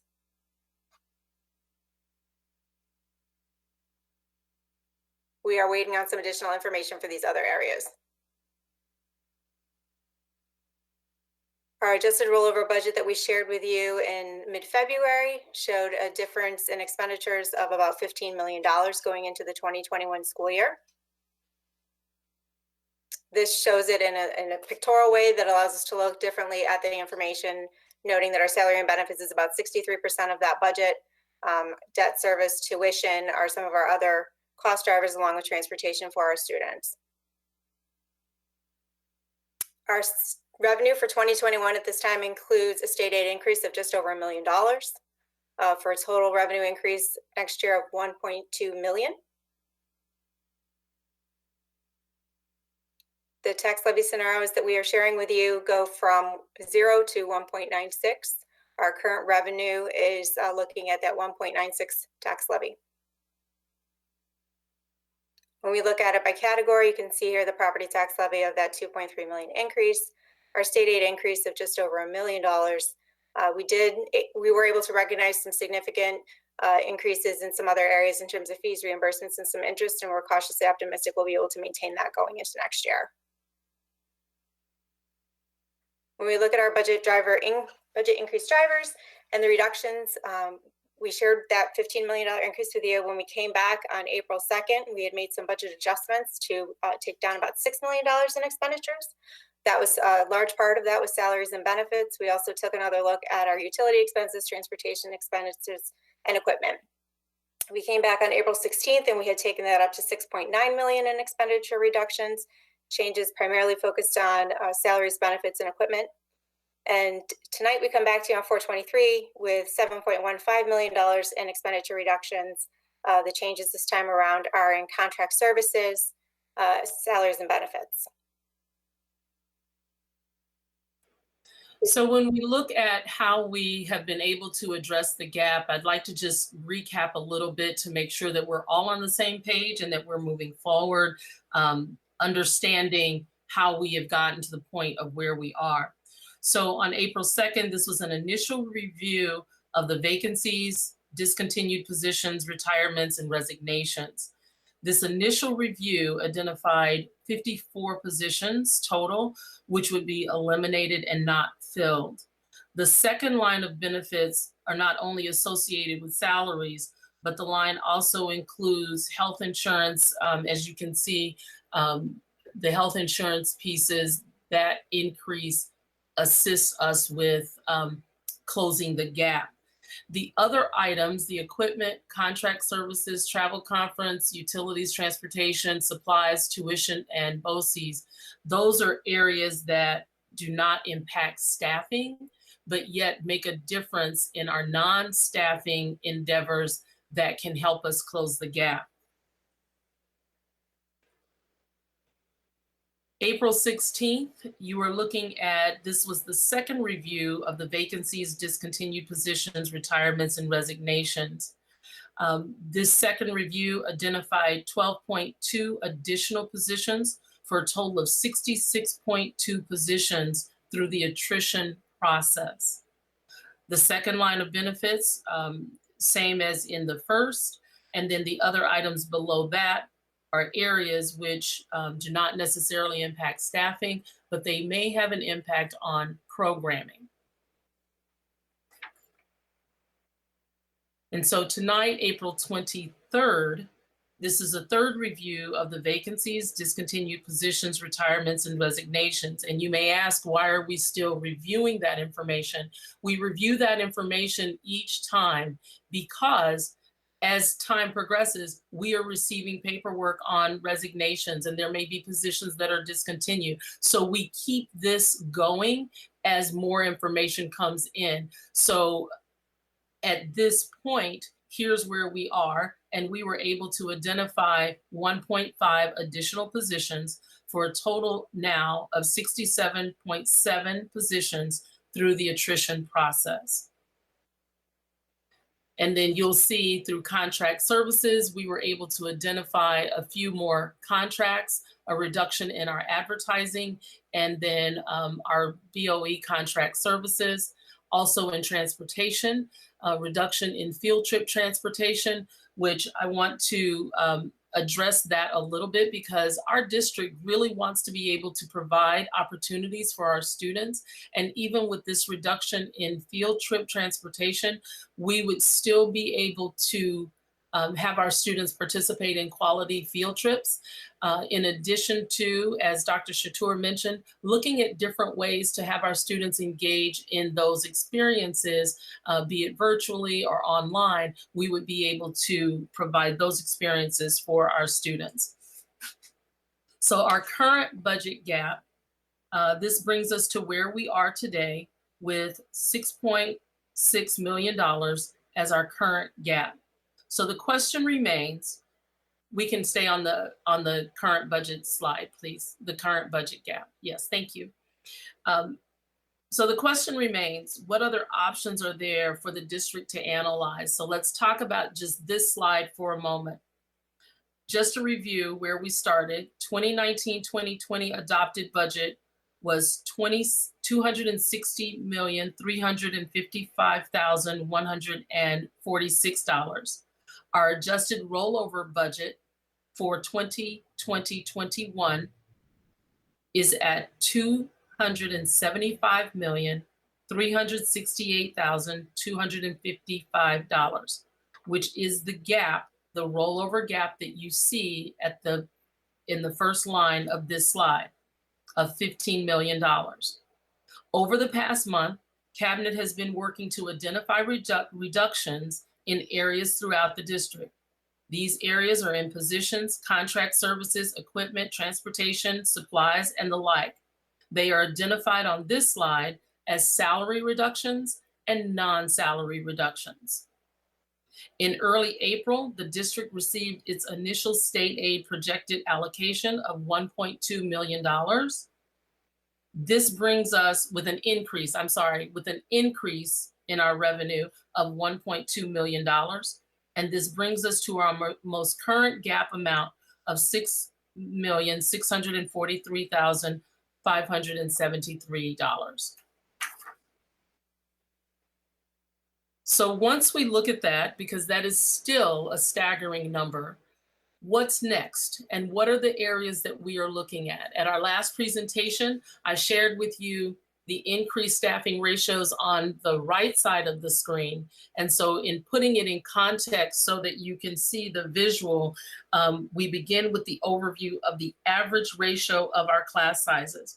By increasing the teacher-student ratios, we in essence will be raising class sizes.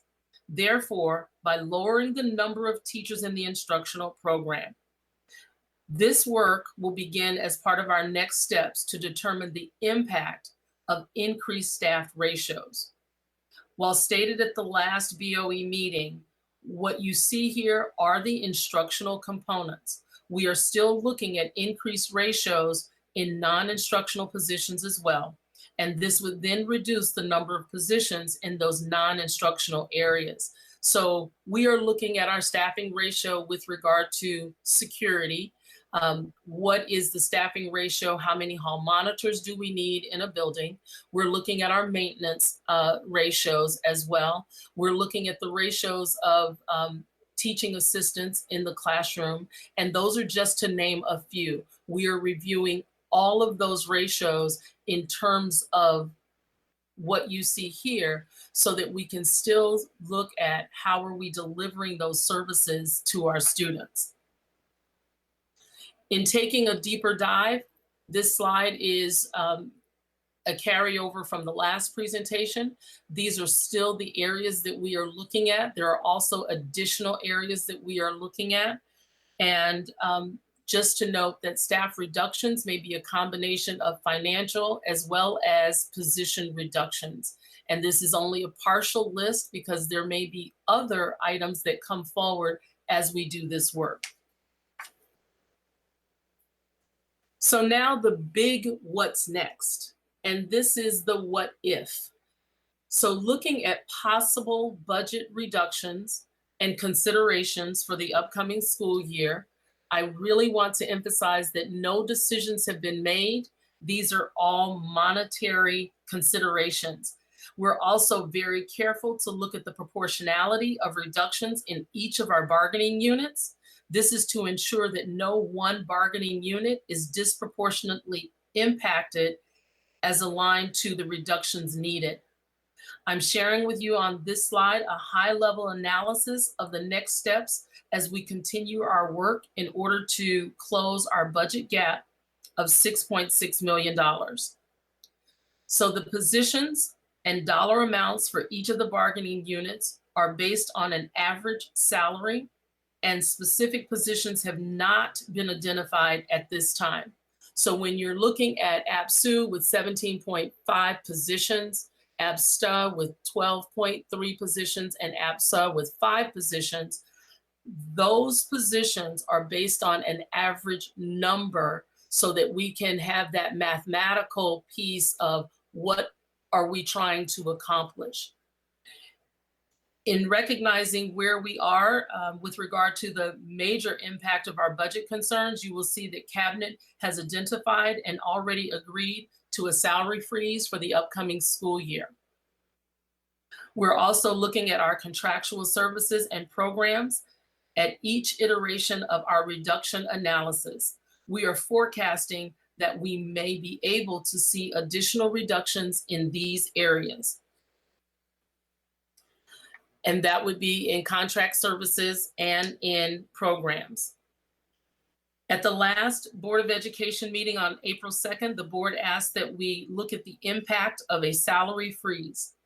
The collective impact of a salary freeze for the bargaining units would be $3.4 million. The breakout of each salary freeze is as follows. APSU, our support staff, $454,616. APSTA, our teachers and nurses, coaches, that's those positions, $2.7 million. APSA, our administrative unit, would be at $269,774, and Management Confidential would be at $62,926.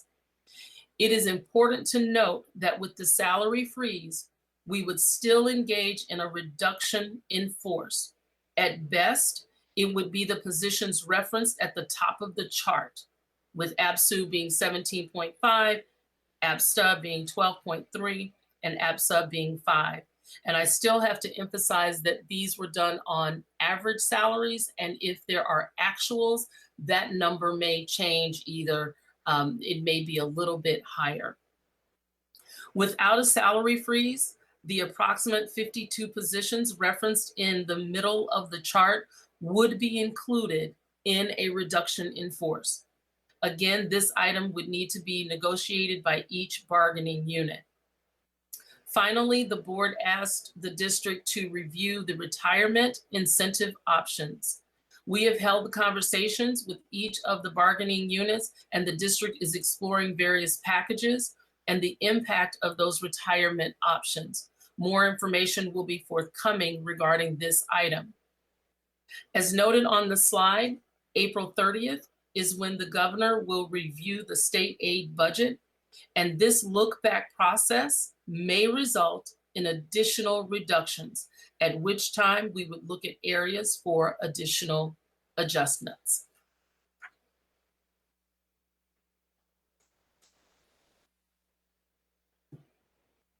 Next slide, please.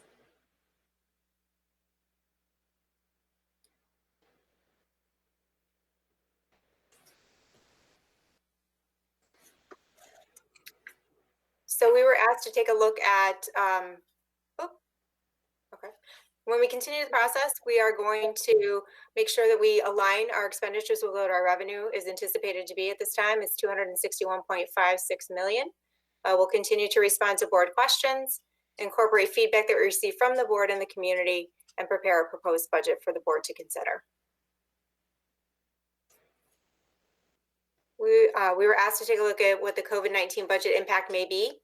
We are continuing to gather information and what that potential impact might look like. Some of the areas that we are looking at and tracking include postage, PPE, and mobile technology that we have acquired to support the communication, instructional access for our students.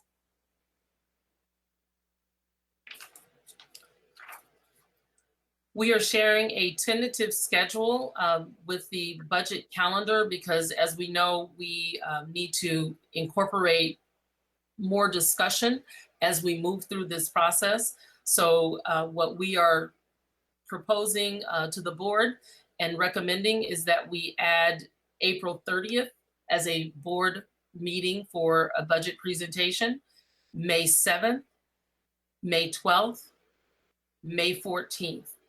And we are looking at May 12th as being a possible budget hearing and proposed budget approval. If not at that moment, we would be looking at May 14th. We still have virtual meetings scheduled with the community, and those are yet to be determined. We have some on the schedule, which we will advertise and make sure that the community is aware of those. And then our budget mailing will happen shortly after the 14th, there or about. The budget vote day is slated to be at least June 1st. And hopefully soon we will receive information as to when that actual day will be. At this time, I'd like to open the floor for questions. Board colleagues, this is, as we all know from our last several meetings, an extremely difficult and saddening budget year for us, as for every public school district in the state of New York and probably in the country. I'm sure there are many questions. I'm going to ask that you start with the last two slides were sort of separate, right? The COVID slide and the calendar slide were sort of separate from the rest of the main presentation. So let's segregate those off to the side. And let's focus just on the financial questions about the budget itself for this first round of questions. And does anyone like to be first? I saw Ms. Krejci had her hand up. Ellen? Thank you very much. I had a question about one of the lines on the Addressing the Gap slide, and it was the programs for cost savings of $293,000. Does that represent all athletics, performing arts, fine arts, and extracurriculars, or just some of them, like a selection of them? It Cuts to them, but not cuts. It represents a selection of them. It doesn't represent all of them. When we go back at the point of where we are now, that's where we're going to start looking to see what that true impact might be. Okay, thank you. That's at least a relief. Thank you. Who has the next question? Ms. Mann.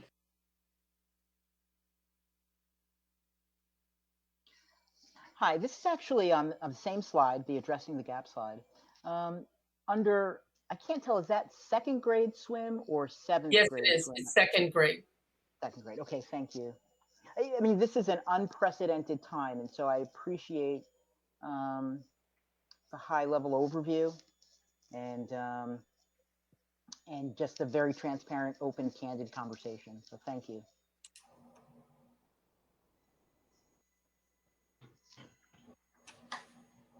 Ms. Smith? Yes, thank you. Superintendent, back on the program area question. So that Ms. Krejci asked, so it might not mean a particular sport, but it may mean a reduction across some of the sports, the athletics, or a reduction in some of the performing arts, but we're not talking about program elimination right now? Is that correct? That is correct. But yes, that is correct. However, we still have April 30th, and so we don't know what that is going to hold. Understood. Thank you. And I will add that just in conversation without Cabinet getting to some of the real specifics, if we are still in, a modified social distancing environment, then we have to rethink, how do we then deliver athletics? Are we looking at an intramurals program? What are we looking at? So all of this is up for discussion, and this is that next step in our work, because while we are doing this, we also have to think about what if we are still in a social distancing guideline of how we have to operate as schools? And then what does that look like as we look to re-enter into our school settings? And I just want to add on, which I think most board members are aware, but just to be clear for folks who are not, have not been participating with our meetings all along, these are still very preliminary numbers, the superintendent said. Before the board could be in a position to adopt a budget, we would have to understand in much greater detail, what does that $293,000 represent? And that information would be known before a decision to adopt or not adopt the budget was being asked of any board member. This is just the contextual numbers. And I know the superintendent and her team are driving as hard as they can to get us to a superintendent's proposed budget that is actually balanced. We have these big questions still that need to be answered to figure out what it's going to take to balance it. And in particular, that April 30th deadline is critical, because if there is a significant reduction in state aid, it will further require further cuts. I know I saw somebody else's hand, Ms. Wilson. Thank you. So my question was about the contract services, and forgive me, I have like two versions of this deck of slides, so I'm flipping back and forth. But on slide 6, it shows that the adjusted 2021 rollover budget contract services total is $9,419,734. But then on one of the latter slides, I'm just trying to scroll to it really quickly. I think it's the final addressing the gap. It comes to $419,780. So was that the only contract services? And I know we're still naturally still working. This is not final. But were those the only areas of flexibility is how we came to that number? Yes, those were the only ones that would be identified in this third go around.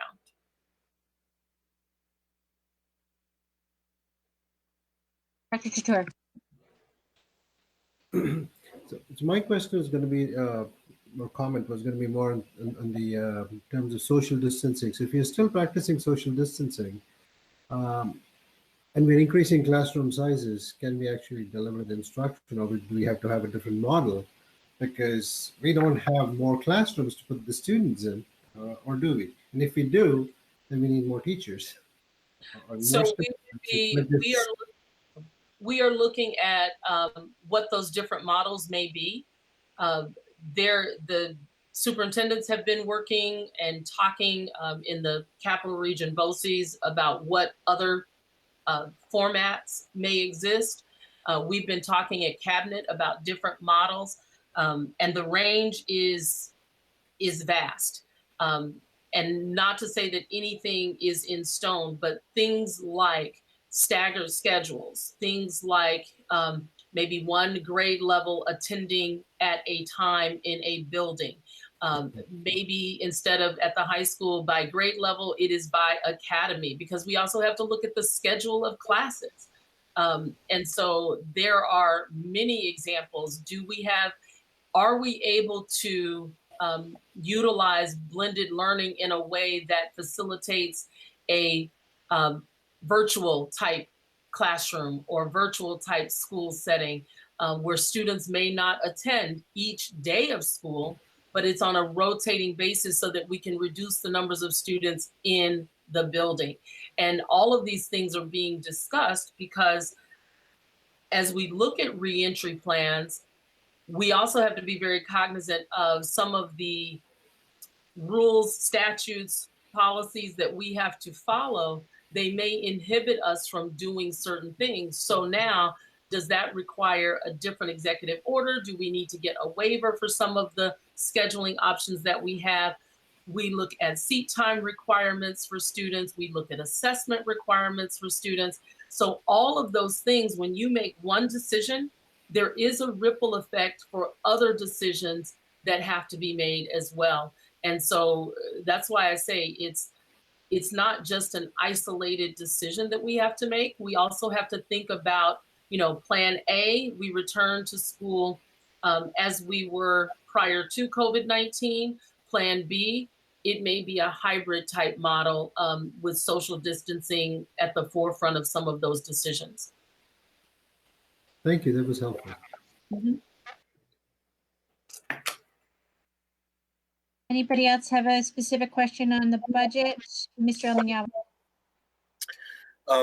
So this actually relates to the calendar year, and I know there's an official calendar that's out now. We're still sticking with that currently, but if anything changes, obviously it's going to change. But as of right now, the calendar that we have right now is accurate. Is that correct? I'm sorry, could you repeat the question because my Sure. my connection dropped? I'm No sorry. problem. No problem. So the 2021 year, we already have a calendar for it, but considering all of these things that are in flux, it may not be accurate, correct? Or are we're still going on that calendar? We are still operating on our calendar with the executive order that extends the school closure. So anything with regard to the end of the year, we are not able to change our calendar or make any decisions until we know if the closure will be extended or if it ends May 15th. Okay. I was also, if I can follow that up, how are we going to engage with our summer school program? Do we have any idea how that's going to unravel or unroll? Are we? Well, I am so very happy that you asked that question because in all of this, we are considering what our summer program will look like. And so one of the possibilities that we're talking about again is how are we utilizing the online environment? How are we going to be able to use our buildings if we are in a re-entry stage? What does that look like? Also, perhaps pushing it back to August so that it is more of a reboot for the school year versus bringing students back for summer school very early and then having that big gap right before school starts.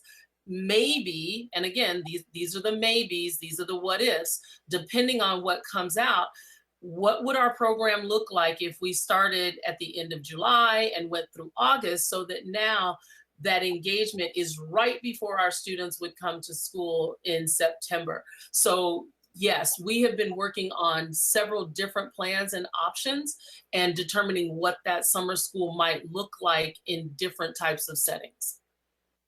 Thank you. Mm-hmm.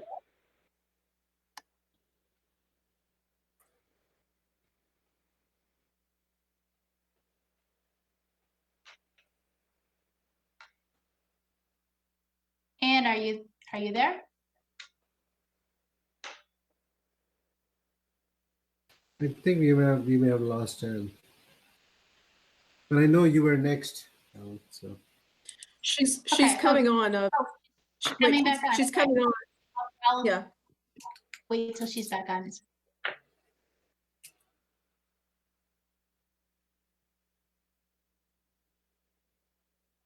Oh,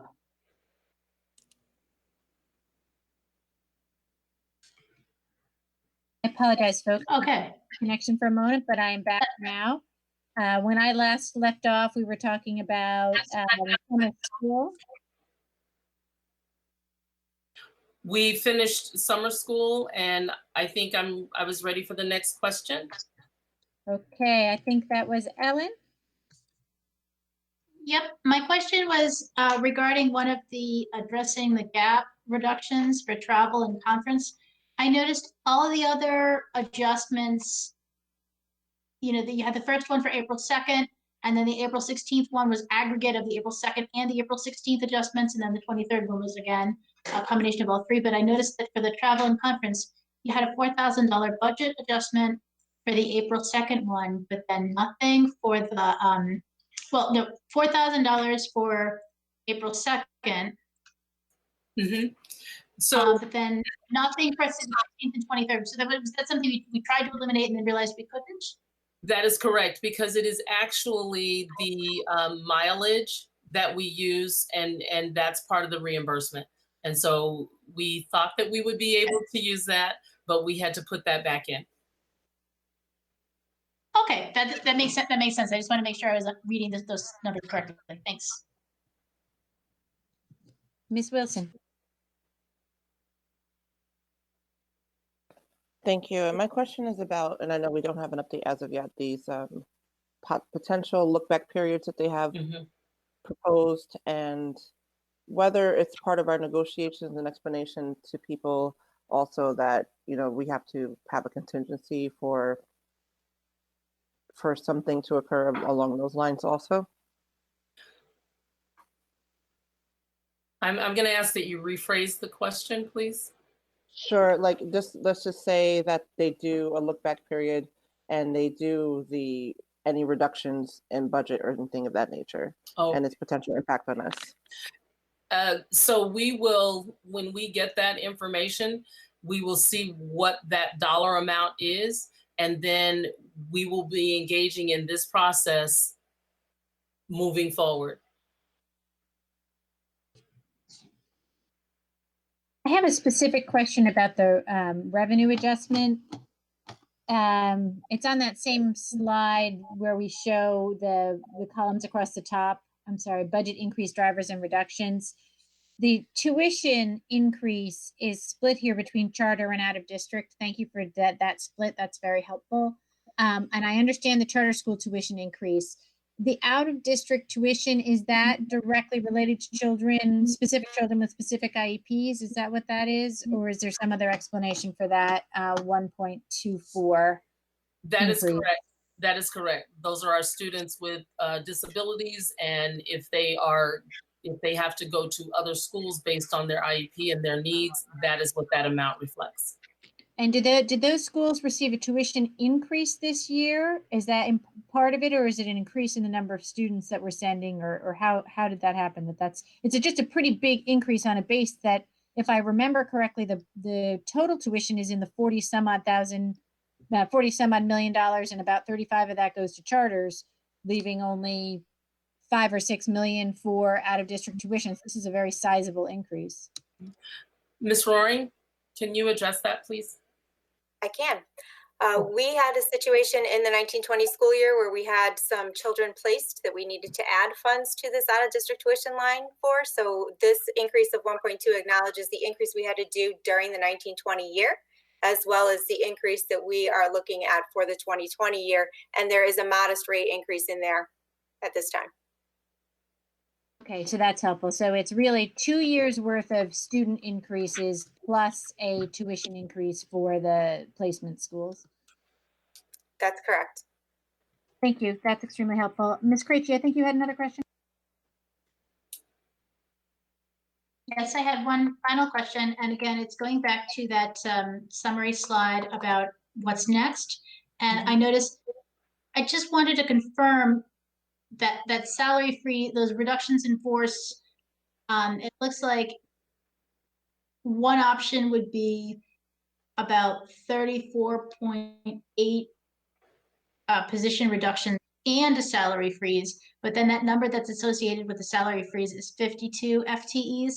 And I just wanted to confirm that 52 doesn't include the 34, right? In other words, it wouldn't be, if there's no salary freeze, it would be 52 FTEs total, but if there was no salary freeze, it would be 86, right? So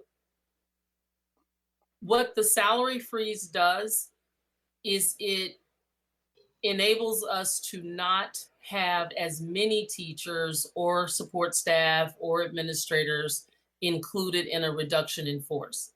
So even with the salary freeze, we would still be looking at a number of positions that would be in a reduction in force.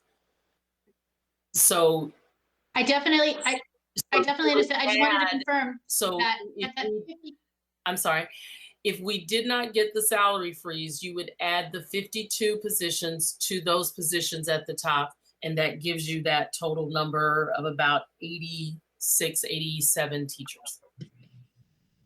And I just Thank want you. to add, That's what I thought. and I I'm just wanted sorry, to not make sure teachers people only. understood that. I'm sorry, I misspoke. Positions, Yeah. because it would be across the board. It would be across the board. So it would be the 86, 87 positions.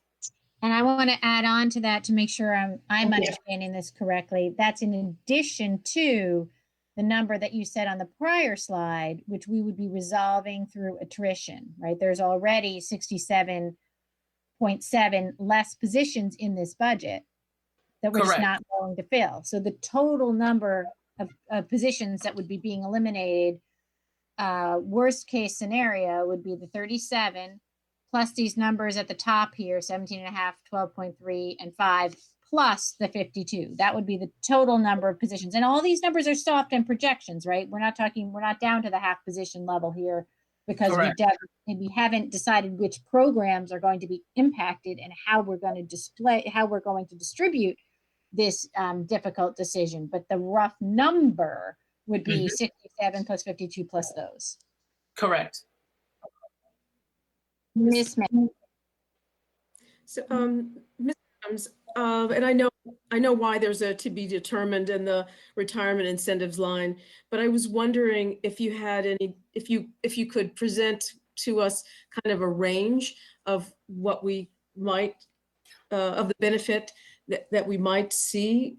At this time, it is too early within that discussion of retirement incentives to even forecast that. Understood. Could I ask a follow-up question? And again, I think, none of us want to see, reductions at all. But I just want to hopefully appeal to all of us, all the stakeholders here, to do the best we can to not, have it be so devastating that we all can come together, all the parties, all the unions, to really, figure out something that we can do collectively that, doesn't harm so many folks. I mean, and it's hard even to harm one person. But I think if we can not devastate the union populace, that would be fantastic. So I don't know any other way to say that. Just this is a very, very hard time, a devastation for a lot of families. And unfortunately, our budget will allow for some of that to happen here. But as much as we can try to, stave off huge, larger numbers in reduction, that would be great. So thank you. Thank you. Thank you. I think you speak for the entire board when none of us wants to lose a single staff person, period. Not only do we care about our staff people who we really love and think are fantastic and hate to lose any of them, but we know that our students benefit from having them in the buildings or on the other side of the screen every single day so that they can learn from them. So it's just a terrible situation that we're all finding ourselves in. Any other questions about the budget proper before we move on to those last two slides, the COVID slide and the calendar slide? Mr. El-Manyawi? This is kind of a hypothetical question. I know transportation costs are on here somewhere. Now, the adjustment from the transportation section, it looks to be 255,000. My thought was just that I know that actually fuel costs are one of the biggest lines on that budget for transportation. And I'm wondering, because fuel costs have gone down so drastically recently, possibly could also find some more savings there. I'm not entirely sure how that 255,000 is broken down, but again, if there's some kind of way that our contractor can purchase fuel while it's low and store it, that would be a very large savings. I'm going to ask that Mr. Lesko kind of chime in on this one. Sure, absolutely, and that is an area we absolutely can talk with First Student about to see what kind of additional savings we might be able to realize there. Because you're right, fuel costs are low at the moment, so that is something we will look into. If I may, I also wanted to just mention once again. I know I mentioned it last time, but if we can somehow mobilize our volunteers to lessen the impact on some of these programs, like that were shown on one of the previous slides. But I know a lot of people would be willing to donate some of their time in order to kind of fill in some of those programs that we might have to cut. Thank you. I just want to go back on transportation because I do think there's another question, which is a regulatory one, which is about reimbursements and about continuing to be able to fund these contracts. And I know that this is an unknown, but if we do not return to some sort of normalcy in school where we're actually transporting students, that is an outstanding question. Did we ever get really clear direction from the State Education Department about the reimbursability of our existing transportation contracts? We have not gotten any clarification on that question yet. We've been waiting on that and anticipated it a couple of weeks ago, but we have not gotten any guidance yet. So right now we're still using paying our transportation contractors only for services they're actually rendering at this time, right? From March 13th, that's correct. Again, any further questions about the budget proper, and then we can talk a little bit more about COVID, which we've actually sort of segued into anyway. All right, so let's talk. Oh, Dr. Chittor, go ahead. I just had a comment to echo what Vicky said. I mean, this is a really tough budget year, and I hope we can all come together, all the stakeholders, and everybody bleeds a little instead of having any one group have to bleed more. We don't want to lose anybody if we can avoid it, but this is a tough year.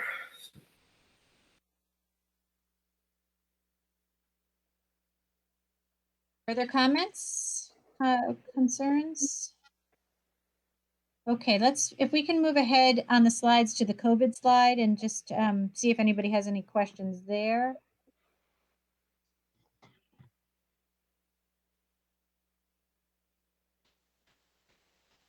Let's see, board members, I know you have the slides as well. It's about the third slides from the end. Quick question. Sridhar, then Tabitha.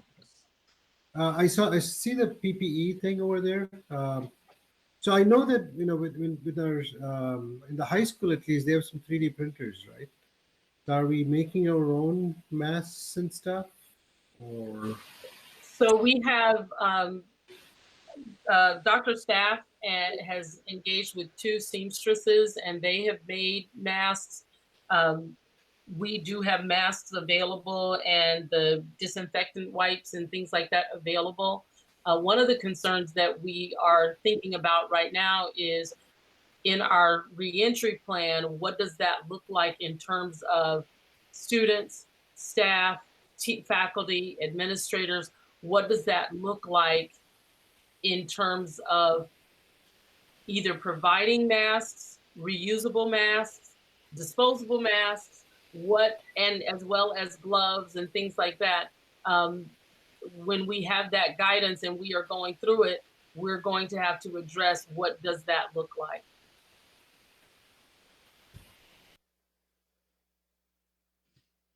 Ms. Wilson? This is more hypothetical, but again, back to like a contingency plan or even like a war game scenario where have we factored in what if some of the workforce, it doesn't have to be any particular part of the workforce, were to start becoming ill and things like that.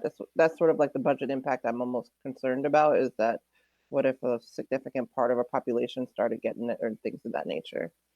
So what that would most likely result in, and again, this is hypothetical in my response as well, but what that would do is, let's say that our population became ill and the COVID-19 virus spiked again, then we would most likely engage in another closure. And so then in going back into a closure status, then again, how would we continue to provide food? What would we do in terms of continuity of learning? All of those things would be in place to move forward. Thank you.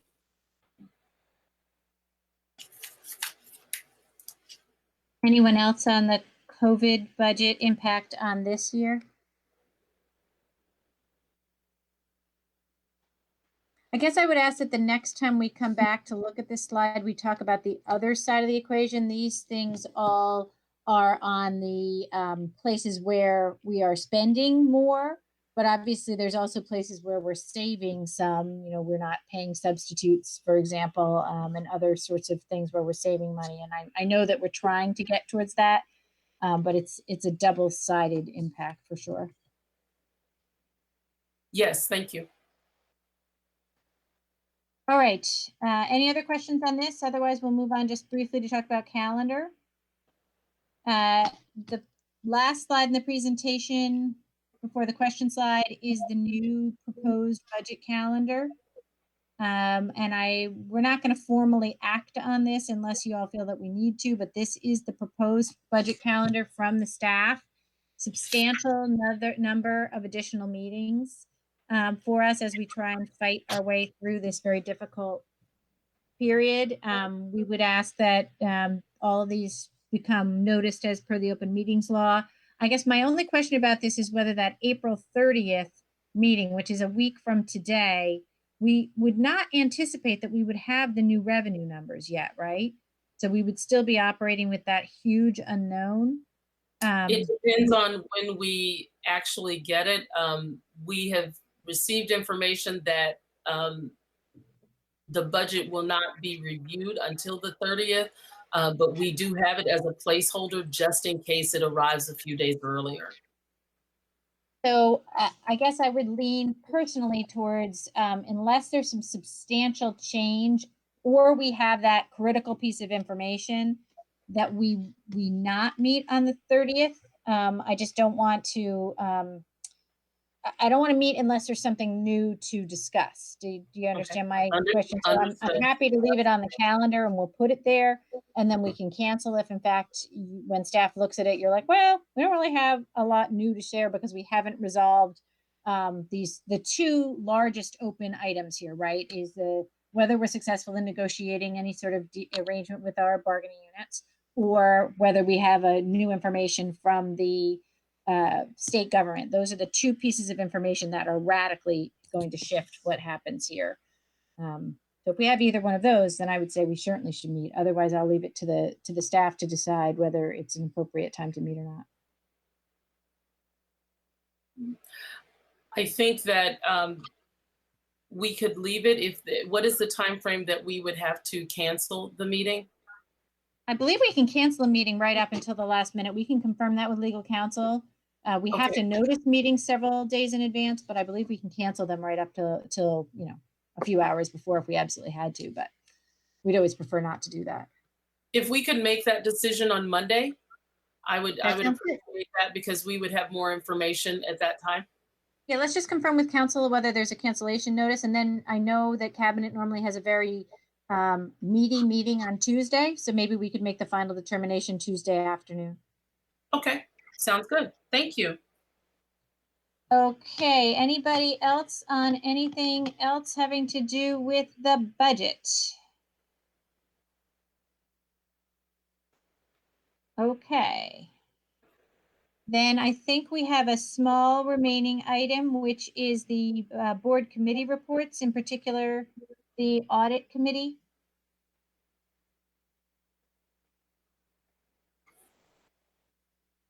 Yes, the audit committee met on, oh, sorry, Anna, am I waiting for you or?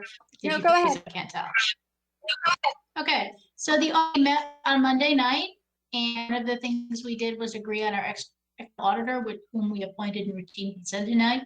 But more importantly, we discussed the internal claims auditor job description, which we had worked on previously, but because it's a civil service position, needed to be submitted to the city, the state, I believe, the state civil service.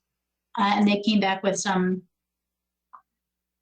suggestions that we wanted to run by the board as a whole. They're relatively minor, but they're more about generalizing the claims auditor position description to be consistent with other claims auditor positions throughout the state. And Kimberly, please let me know if that's not an accurate description of what these changes are.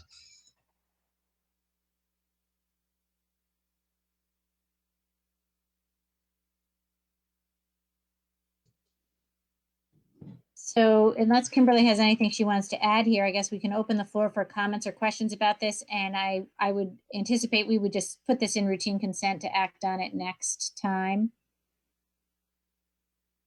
I think that would be great. Oh, she's here.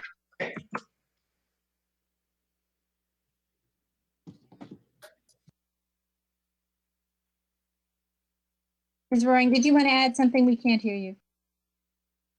I was just going to note that we were looking to, yes, have the board act at the next meeting. This is something that we would submit through HR to the city civil service department or commission and ask them to approve this job description so that we can move forward with looking at a permanent replacement if the board so chose to hire directly rather than go through Questar BOCES to continue this. Okay. Any questions about this?